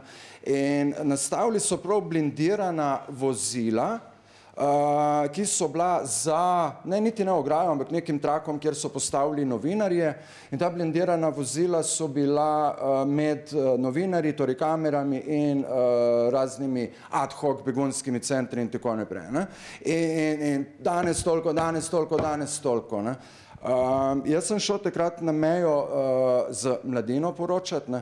In to, kar sva z Grego govorila, na kaj naj se usmerim, jer on mi je recimo svetoval, rekel je, najdi ljudi, ne nima veze, ti najdi ljudi in se z njimi pogovarja in naj ljudje, ki bodo brali to, vidijo ljudi, naj zvejo njihova imena, vidijo njihove obraze, sam da ohranimo to človečnost, ker te številke, ta dehumanizacija, ne, to je nekaj, kar mi nasplošno počnemo, ne samo na primeru migrantov. Ne, tako da je to res, kar govoriš, ne, ampak ni pa v celoti res. Je pa res tudi to, kar Grega govori, kako zdaj to odprimo vse meje. Ja, ne. Imate pa pol novinarji največjo vlogo, ko vi predstavite ljudem, ne? To je ta del. Mi lahko nekaj tam rekla, kazala pa po internetu, ampak tle ta kritičen je ko bo meni približil. Kaj naj s tem sploh naredim? Kdo mi bo pa povedal, kakor nekdo, na katerega se lahko zanesem kot relevanten vir? No pa praksa je politika tudi, a ne? Če naredimo nek čist simpel primer neke prakse inkluzivne, se zgodi, se vidi, kaj se zgodili in sigurno je politika. Mislim, ne more biti brez tega. A veš, pripelj toliko ljudi, naredi dobro prakso, pa bomo videli, da ni to groza, ne? Ja, tako kot na Poljskem. Mislim, jaz se spomnim Janša, ki je na okrogli mizi v Celju rekel, ja, to je plan levice, ne, ono, pripeljati v državo 200 000 migrantov in vladati do konca. Ne, te jaz tle ustavim, ne? Ne, jaz... Ta stvar deluje. Janšov stavk in stavk, ki ga ponavljajo vsi danes njegovi, je, vlada je dala 68 milijonov, nekaj tazga, 68 milijonov za begunce in to vzela upokojencem. To je zdaj stavk tega tedna, tudi danes v intervjuju posod, to je ponavljal Černač na Odmevih. To je stavk, s katerim se zelo težko boriti. Tle tudi, mislim, samo ena stvar obstaja in samo ena metoda in o tej se moramo pogovarjati, pač teh ljudi se ne objavlja. Ne? To je pa v tem pobebavljenem svetu medijev zelo težko. Zato, ker se to zelo bere in če ne objavi medij, objavi neka platforma. Ne? Ampak ne moramo čisto vseh problemov odpreti, ne? Ampak dejstvo je, rasizem opisal vam bom z eno, mislim, rasizem je udoben to poprdec, ne? Mislim, se upravičujem za to grobost, ne? Ampak rasizem je nekaj, kar je hkrati neugodno, kar smrdi, ampak ljudje obsedijo v njema. Ne? In zdaj, zato pravim, da z rasizmom se treba ukvarjati z ogledalom. Ne? Mislim, izvleči ga je treba iz sebe, a ne? Ker je to edini način, da ga uvidiš v ljudeh. A ne? In vsi imamo to, bom rekel, vsi imamo ta žolčnik, a ne? V katerem so skrite te naše, tako kot Slavo, kot Žižek prav, Balkanci je vedno malo južno je spodaj, ne? In je skostko, ne? In mogoče za nas ni toliko intenziven, ker je tle ta Jugoslavija, katere del smo bili včasih skupen, zato nismo toliko intenzivno rasistični, ne? Ampak zaradi tega, ker te ljudi zelo dobro poznamo. Rasizem, slovenski rasizem do Hrvaške, ne, bi bil neprimerno bolj intenziven, če ne bi poznali teh ljudi, če ne, a ne, tako kot je, a ne, zasmehovanje Nemcev, ki zasmehujejo Avstrijce, a ne, in seveda zasmehovani Bavarci strani, to perpetuira in, ne. Ta rasizem je bil brutalen, mi smo ljudi zbrisali. Ne, vem, ne. Sej zato pravim, da ta stavka, ne, ki smo ga prej citirali, ko Janša to reče, ne, to je stavk, s katerim se v resnici v tem trenutku ne zna noben boriti. Ne zna, rekel si, težko pomeni, da je pot same zoprno. Mislim, pot, ki je prepoved. Ne? O tem, da bi prepovedali, a ne to, o tem se sploh ne upamo govoriti, ne? O tem, da bi rekli, ne, to je tak ne, da je tvoja beseda prepovedana. V tej svobodi govora, a ne? In sej, mislim, ampak tudi nimamo več moči, danes se to odvije skozi nek Twitter, a ne? Danes se zgodijo stvari skozi stvari, na katere nimamo absolutno nobenega vpliva. Še nekaj, te milijone dala ta prejšnja vlada. To je tudi bistvo. Sej, ampak tle ne gre za dejansko. Ne, gre samo za to, da ljudje sploh ne poskušajo razumeti in slediti v lastni pameti, da bi poskušali kaj prebrati. Ne, mi zelo hitro pademo na nekaj in to ostane. En stavek ostane, samo o tem govorim.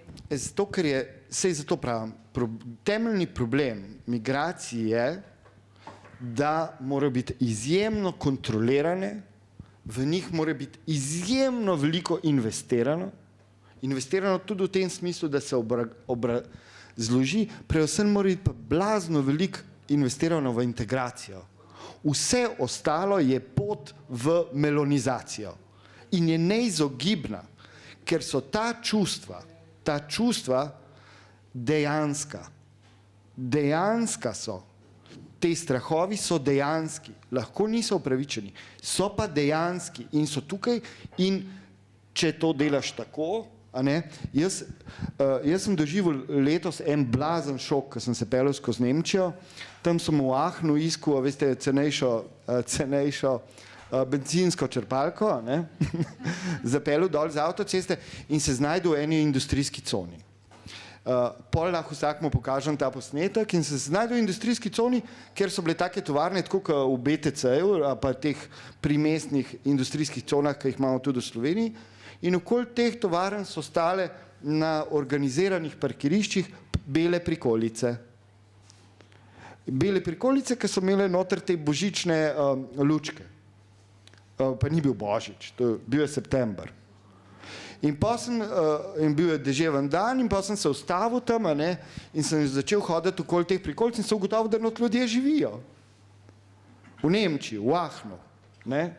Ampak živijo brez elektrike. Nimajo elektrike in da so to delavci iz teh tovarn in te prikolice so postavljene na 4 metre natančno in na koncu niza vsakih 20 prikolic je WC.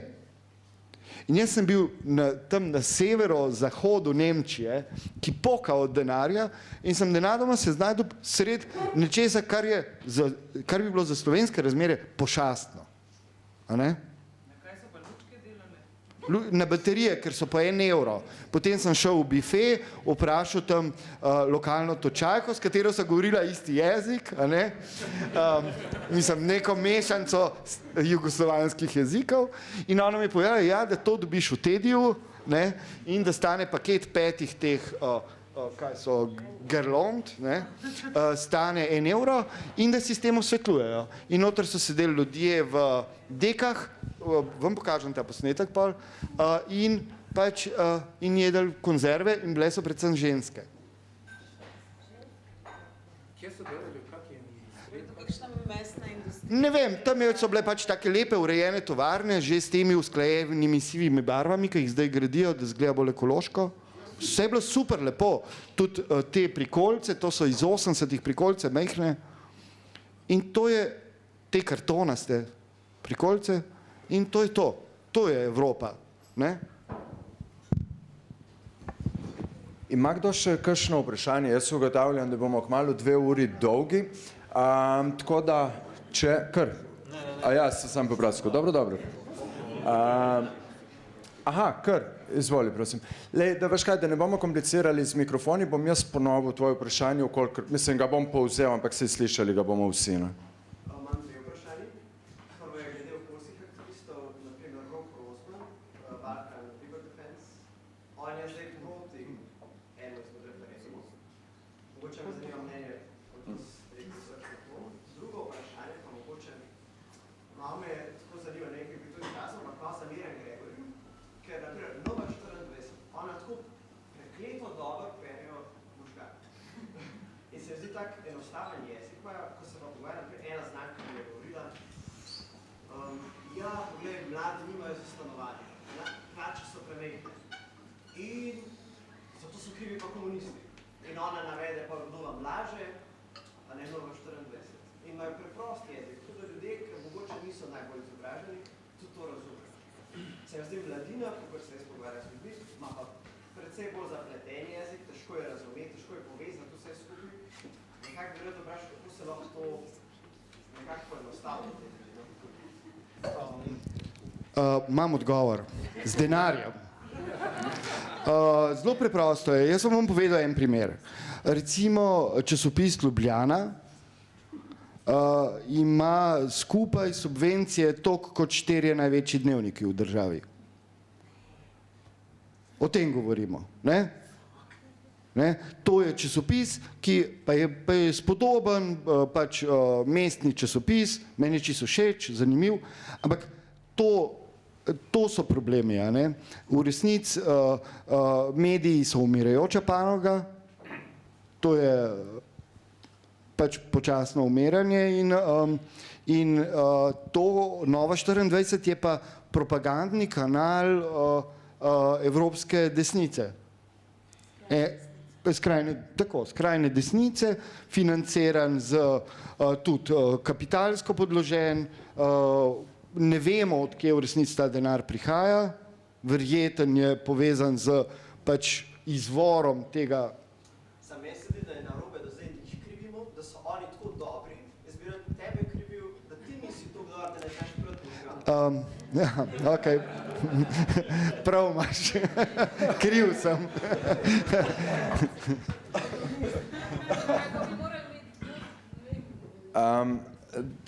Zanima, recimo, sam to bi odgovorila, ali pa vprašala nazaj bi vržu. Se strinjam, da ja, mladino je veliko težji brati. Kaj pa bi morali imeti 2 nivoja levih? Ja, tako kot je naprej ustava enostavno. Zdaj je to naredila ena študentka pedagoške fakultete. Pač za ljudi, ki niso toliko zelo zmožni brati vseh teh zakonov, oni lahko ustavo lahko berejo zelo na enostaven način. Isto se mi zdi, da leva stran, ker to je toliko zelo temeljno, da ti lahko rečeš, ok, mladi nimajo denarja. Zakaj nimajo denarja? Zaradi korporacij, zaradi tega, ker je desnica, pač to vsi vemo, desnica je za korporacije, za bogate. Znižajo jim davke, enostavno bi bilo reči te moje znanki, ne, desnica je proti tebi in tega levi tedniki časopisi ne znajo. Samo imamo en problem. Pač recimo, če gledamo državo, takšno, ko imamo moderna država s parlamentom, s temi inštitucije, sem tam, je kakorkoli želimo, je kompleksna situacija. Zahteva od posameznika intelektualni napor, da jo razumeš. In zato pač mi ne moramo zdaj to nekaj simplificirati, ne? To dela desnica, ne, se država je simplificirana in potem imamo neoliberalno zadevo, pa reži to, pa sem pa tam, pa delajo oni potem kaj čijo, ampak je kompleksna. Ne, ampak on ima prav, v svojem bistvu ima prav, ne? Da pač ne znamo oblikovati odgovora na to. Vsak zdravnik mora pacientu s 5 besedami razložiti, kaj mu jemo, da razloži kompleksne teorije medicine. Ampak to je potem neka andragogika, ne? Ne, ampak ne ve, jaz sem ne bi to vrgel na Mladino, no. Se pa strinjam kot družbeno, se pa strinjam, da ne znamo tega definirati. Ampak mi smo Mladino prav pustili v tem, da ima, mislim, samo kratek bom. Mi v Mladini sodelujemo s Špiglom, ki je liberalen nemški časopis in ima poravnana stališča za domnevno levo Mladino. Pričemer, če bi se lotili sodelovati z kakšnim bolj levim časopisom, tega pri nas ne bi mogli objavljati, ker ne bi šlo skozi. Ampak to je samo za uvod. Ampak mi sodelujemo s Špiglom in od njih kupujemo članke. Te članki so pretežno najdaljši članki v Mladini.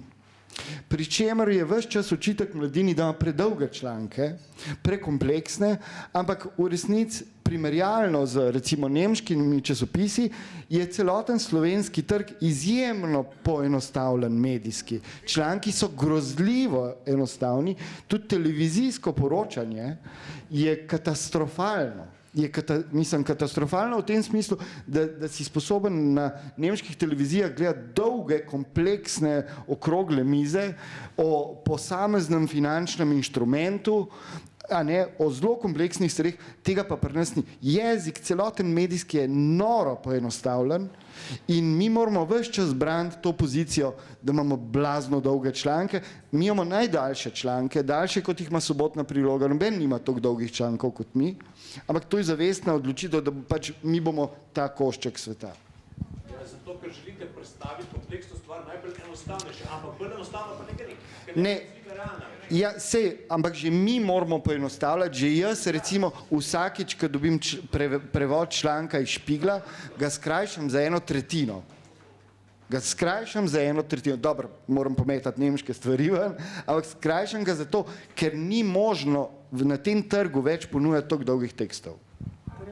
Mislim, to je tisto, kar sem rekel na začetku. Ne, jaz sem pisal te tekste, razumeš, na začetku na Mladini. Ne, čustveno, jasno, gremo, rekel bi še analitično. Ne, jaz sem govoril o dolžini, ne o čustvih.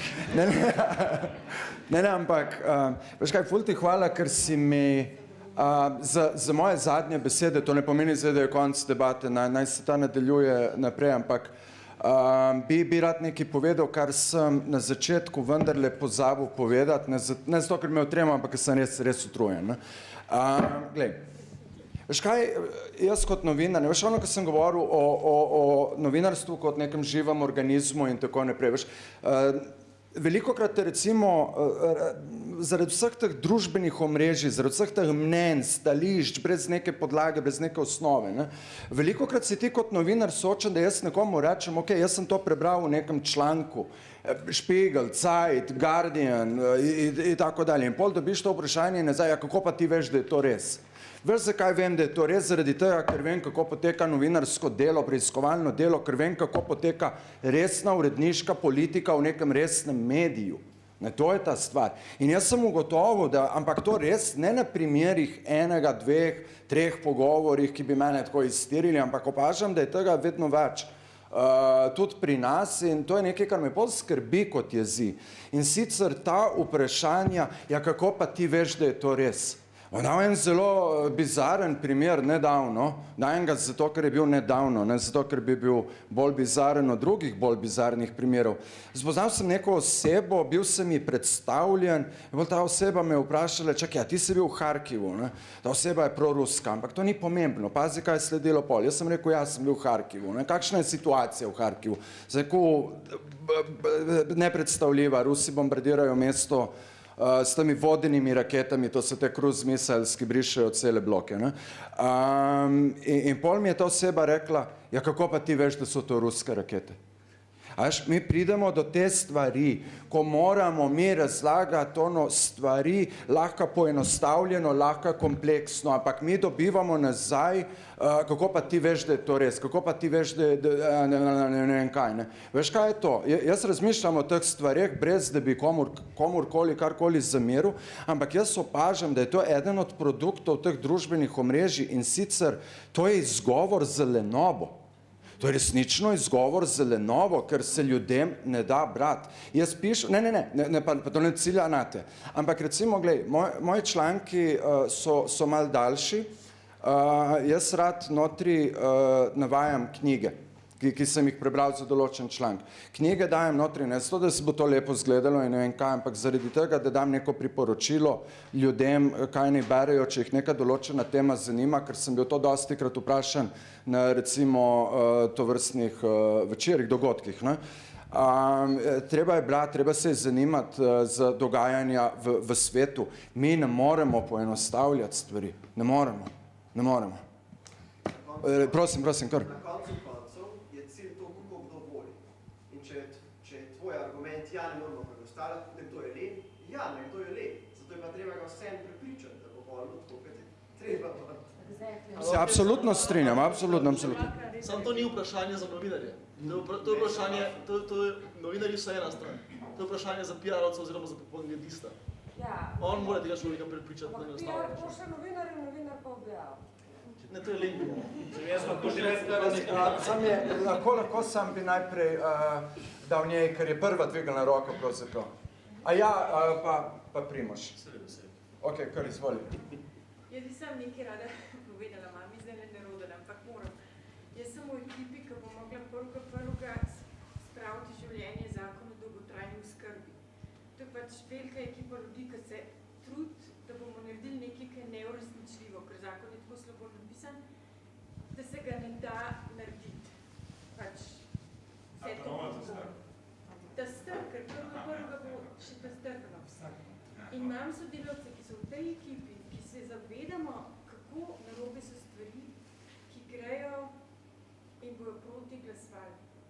Ker so šli dati podpise za to, da so v referendumu sploh lahko prišli. Tukaj so čustva. Tukaj ne bo pomagal noben članek in poenostavitev. In da dam za primer, enkrat sem v Blantini brala en članek, ki je pohvalil, kako imamo mi dober zdravstveni sistem, da imamo najnižjo umrljivost dojenčkov. In eden od teh sodelavcev mojih me je nadrl, a ti vse verjameš, kar v Mladini piše. In mi začel pol predavati o splavih. Hoče reči, to so čustveno nabite stvari in način pisanja ne bo nobene stvari rešil. Hvala za to. Hvala. Lahko še jaz vprašam? Ok, izvoli, prosim. Ok, zdaj za čisto v letu, pač, ker sem v službi, ne, pa vidim, da sem imel debate, ki me zanima. In bi me lahko prosil povedati, ker spremljam te slovenske medije, ne, zelo so pro-ukrajinski, ne, in kaže Ukrajino kot žrtev agresije ruskih sil, ne. Ampak zakaj vi nič napišete, recimo, vseh teh nacistih, fašistih iz cele Evrope, ne samo Evrope, tudi z Amerike, ki se vključuje v borbi s svastikami, s hakelkrojci, z SS stvarmi, ne, in recimo vse te, kakor so tale Azov in vse tele enote pa so, in nobena pogleda, da so to tipični nacisti, ki pobijajo ljudi in delajo iste genocide nad ruskim prebivalstvom. Zakaj v tem slovenski mediji, ali nasmete, ali je to osebna trditev, da v tem ne? Ne, glej. Recimo v Sputnike ali pa Russia Today, drugače pa so, ok, propaganda, hibridna vojna. Pa še ena stvar. Tega diskurza v slovenski medijski krajini sploh ni. Ki mi dobivamo informacije v slovenskih občilih, ne. Žal moraš iti na YouTube. Če greš v srbsko medijsko krajino, imaš pa leto vse živih informacij. Sicer proruskih pa tudi ne. Lahko prosim sam, da ne bo tle, veš kaj, da bi karkoli govoril, ne, čim jaz vidim kot moderator, da nekdo pač govori predolgo, malo posežem, ne, to je točno to, o čemer sem prej govoril.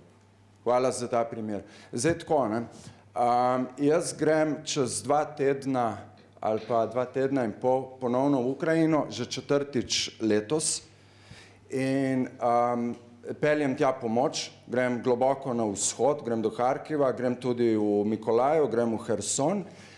Tam so fronte, tam so vojaki in si vljudno vabljen, da prideš z mano. To je vse, kar ti bom rekel. Če mi plačaš hodnik v stavo. Mislim, glej, ne bo ti treba nekih silnih stroškov dati za to, ne?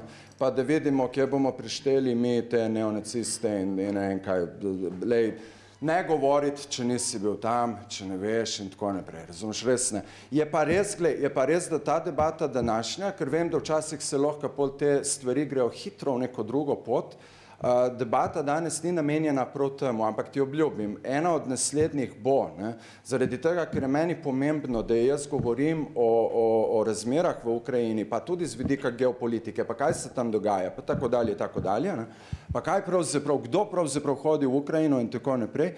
In ena od debat, bodisi decembra me ni tukaj, ne, ker Ukrajina, ampak lahko pa januarja in če želiš, bomo takrat upravili širšo debato tudi na te stvari, ki tebe zanimajo, na to temo.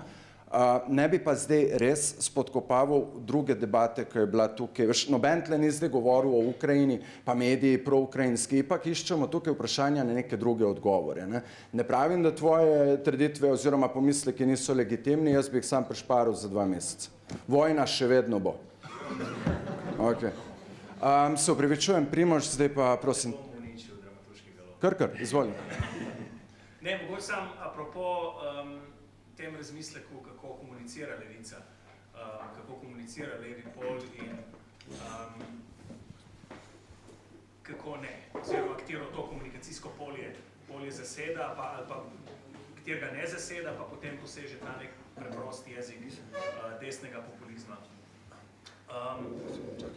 Jaz sem imel parkrat priložnost v zadnjih, ne vem, mogoče 5 letih prisustvovati kakšnim zakonodajnim postopkom in aktivnem političnem delu, ki v cajtu, ki je bil super turbulenten, se pravi cajt Janševe vlade, klasterfak od vseh, ne. Razpad sistema, nič ne štima, sprejemajo se zelo slabi ukrepi, če se sploh na očeh javnosti in tako naprej. Ljudem nič jasno, kaj se dogaja in vsi kažejo s prsti na vse in vsi so vse narobe in si vzamem vsake to nekaj časa, da rečem, ok, bom jaz malo po svojem socialu poskusil te stvari predstaviti na način, da bo razumljivo. In sem rekel, ok, napisal sem 2-3 odstavke, ne vem česa, to se zdaj, kaj je bilo recimo zakon o nalezljivih boleznih, je bilo recimo ena taka stvar, kjer je cela antivakserska scena skočila v luft, kjer so vsi drugi, kjer so protestniki skočili v luft in tako pa noben ni zares vedel, kje je, kaj je in kaj to pomeni.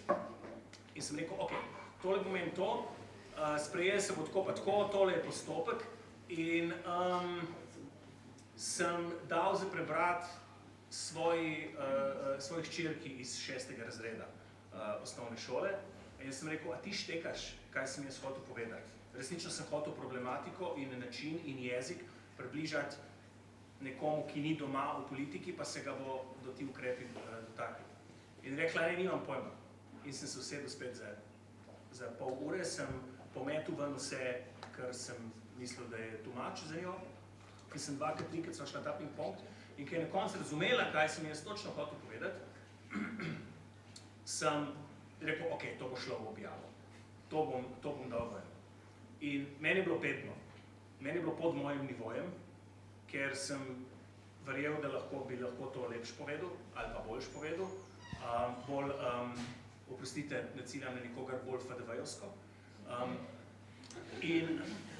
Ampak na koncu so bile to stvari, so bile to objave, so bile to informacije, ki so najbolj eksplodirale med ljudi.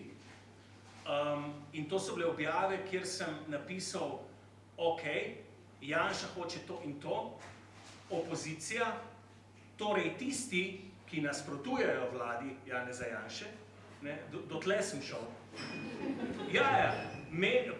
Pravijo ali pa pravimo pa to in to.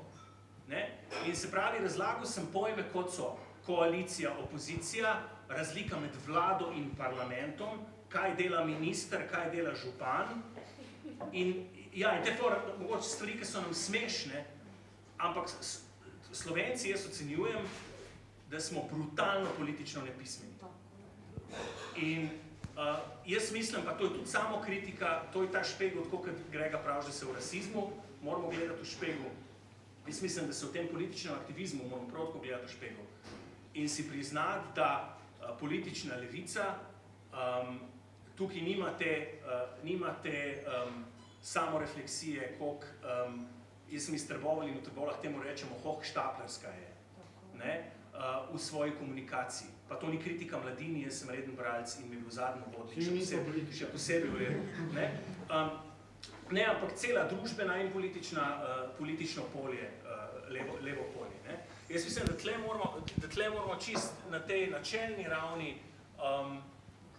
narediti en razmislek, najdeti neko strategijo, kako bolj komunicirati in bomo ful tega problema, ki si ga recimo ti omenil, tako odpravili za čas posla. Že samo ta res zgornja plast, samo jezika, ki ga uporabljamo za to, da sporočamo svoje ideje. Lahko jaz nekaj se odzovem, kaj je res super to, kar govoriš, ampak ena stvar je zelo zanimiva, da recimo, če bi pogledal slovenske stranke politične, recimo SDS pa Novo Slovenijo, so to ljudje, za katere se vidi, da redno hodijo na komunikacijske treninge, da hodijo na treninge nastopanja in to redno, vidi se, da tudi napredujejo, da spreminjajo, da sledijo tej modi. Celoten od Goloba, Perca, tebe, Mesca, noben od vas ne hodi na te tečaje in ne znate nastopati. Res ne znate nastopati. Mislim, pač oni vejo, kako komunicirajo. Jaz tudi ne znam nastopati, tako da ampak nisem v tej vlogi, ampak ne znate komunicirati s kamero, niste bili na tečaju. Vsem se vidi od Goloba naprej, da nihče ni izobražen v tem smislu nastopanja, ne zna noben uporabljati pravilno stavkov, ker se vam zdi, da je to zavajanje, da s tem boste prestopili nek prag, da to pa nepristnosti, ker jaz bom pa točno tak, kot sem, tak tudi bom. Ne. Kamera je že ful stara stvar. Ful stara stvar in volitve so že zdavnaj postale televizične. Jaz sem pač še ta zadeva, ta politika, ki ne gre na to PR službo se učiti. On želi biti pristen in pač tudi pričakuje od svojih poslušalcev, da se bo skoncentriral na vsebino. A temu ni tako, propaganda je dosti močnejša. Moramo ustanoviti nova RTV. Dobra ideja, hvala. Bom posredovala. Ne, ampak... Mislim, da te plane se že... Ne, hotela sem pa tu samo na najbolj priljubljenega politika v Nemčiji spet speljati, Robert Habeck Zeleni. Način, ki ga uporablja on, ta dialektika njegova, ko pojasnjuje, pa je naredil največ napak, 100krat se je mogel povleči, vse njegove stvari so revidirali in jih spremenili, kar je predlagal. Skratka, absolutno najbolj neuspešen in hkrati najbolj priljubljen politik je pa človek, ki razlaga gledalcem, kako je on prišel do te odločitve, kakšen je bil razmislek, kaj vse je moral narediti in zato, ker imate vi take pomisleke in jaz sem razmislil, da je to takole in on je rekel, da je to takole, smo prišli do te odločitve in ta odločitev je edino pravilna. Strokovnjaki hkrati, ki morajo to izpeljati, tako kot ste vi omenili v ozadju, bruhajo in ne vejo, kako bodo to izpeljali in potem je to treba spremeniti, ampak on je najbolj priljubljen nemški politik, daleč pred vsemi. Tako da... to, ja, influencer. Sam mimo gredi. Mislim, jaz vem, da bi debata lahko še šla, ne, ampak čutim, da je pa tudi malo že nemira. Jaz mislim, da je to že 2 uri pa pol. Ne. Jaz bi, je res, da si ti vprašal glede Roka Rozmana, glede tega, a lahko prosim to izpustimo, to vprašanje v povezavi z referendumom o zakonu o vladi. Ne. Jaz ti lahko povem predvsem, da sem šel na predčasne volitve in sem 2-krat obkrožil za in 1-krat proti. No, recimo. Ne. Pač. Zdaj, ne zaradi nas tukaj, ampak zaradi tega, ker se današnji pogovor, torej tudi današnji pogovor snema, ker bo verjetno, najverjetneje že jutri na spletu, bi jaz vprašal v imenu tudi tistih, ki nas bodo gledali prek bodisi YouTube ali katerega koli drugega kanala, ne, bi vaju 2 vprašal kot čist preprosto, enostavno vprašanje, zakon o RTV v nedeljo iti na volišče, da ali ne, zakaj da, če da.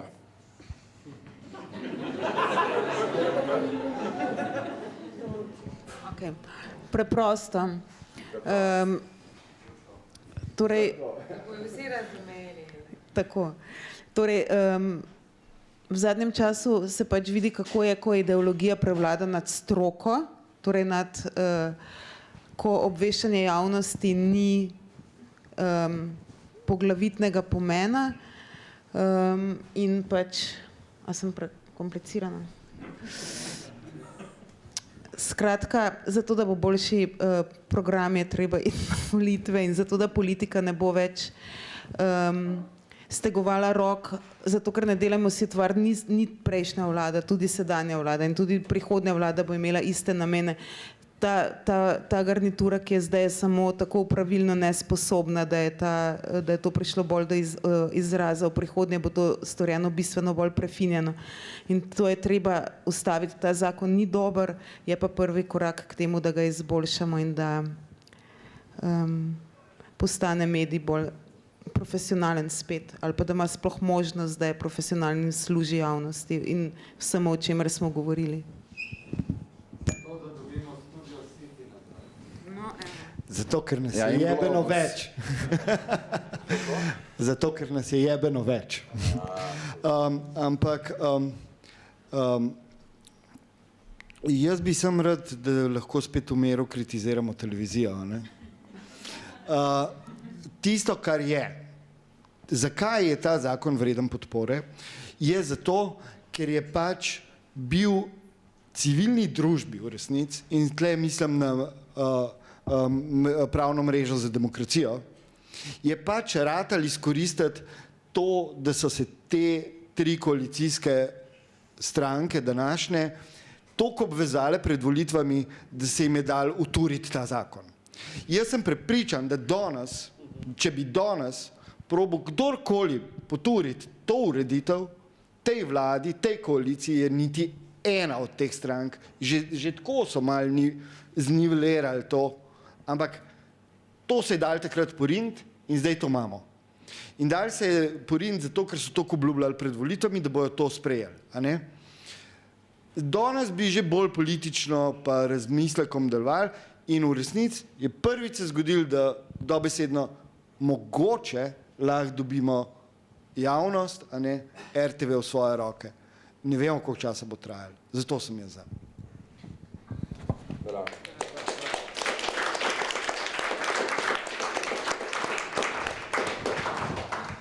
Skratka, Polona in Grega,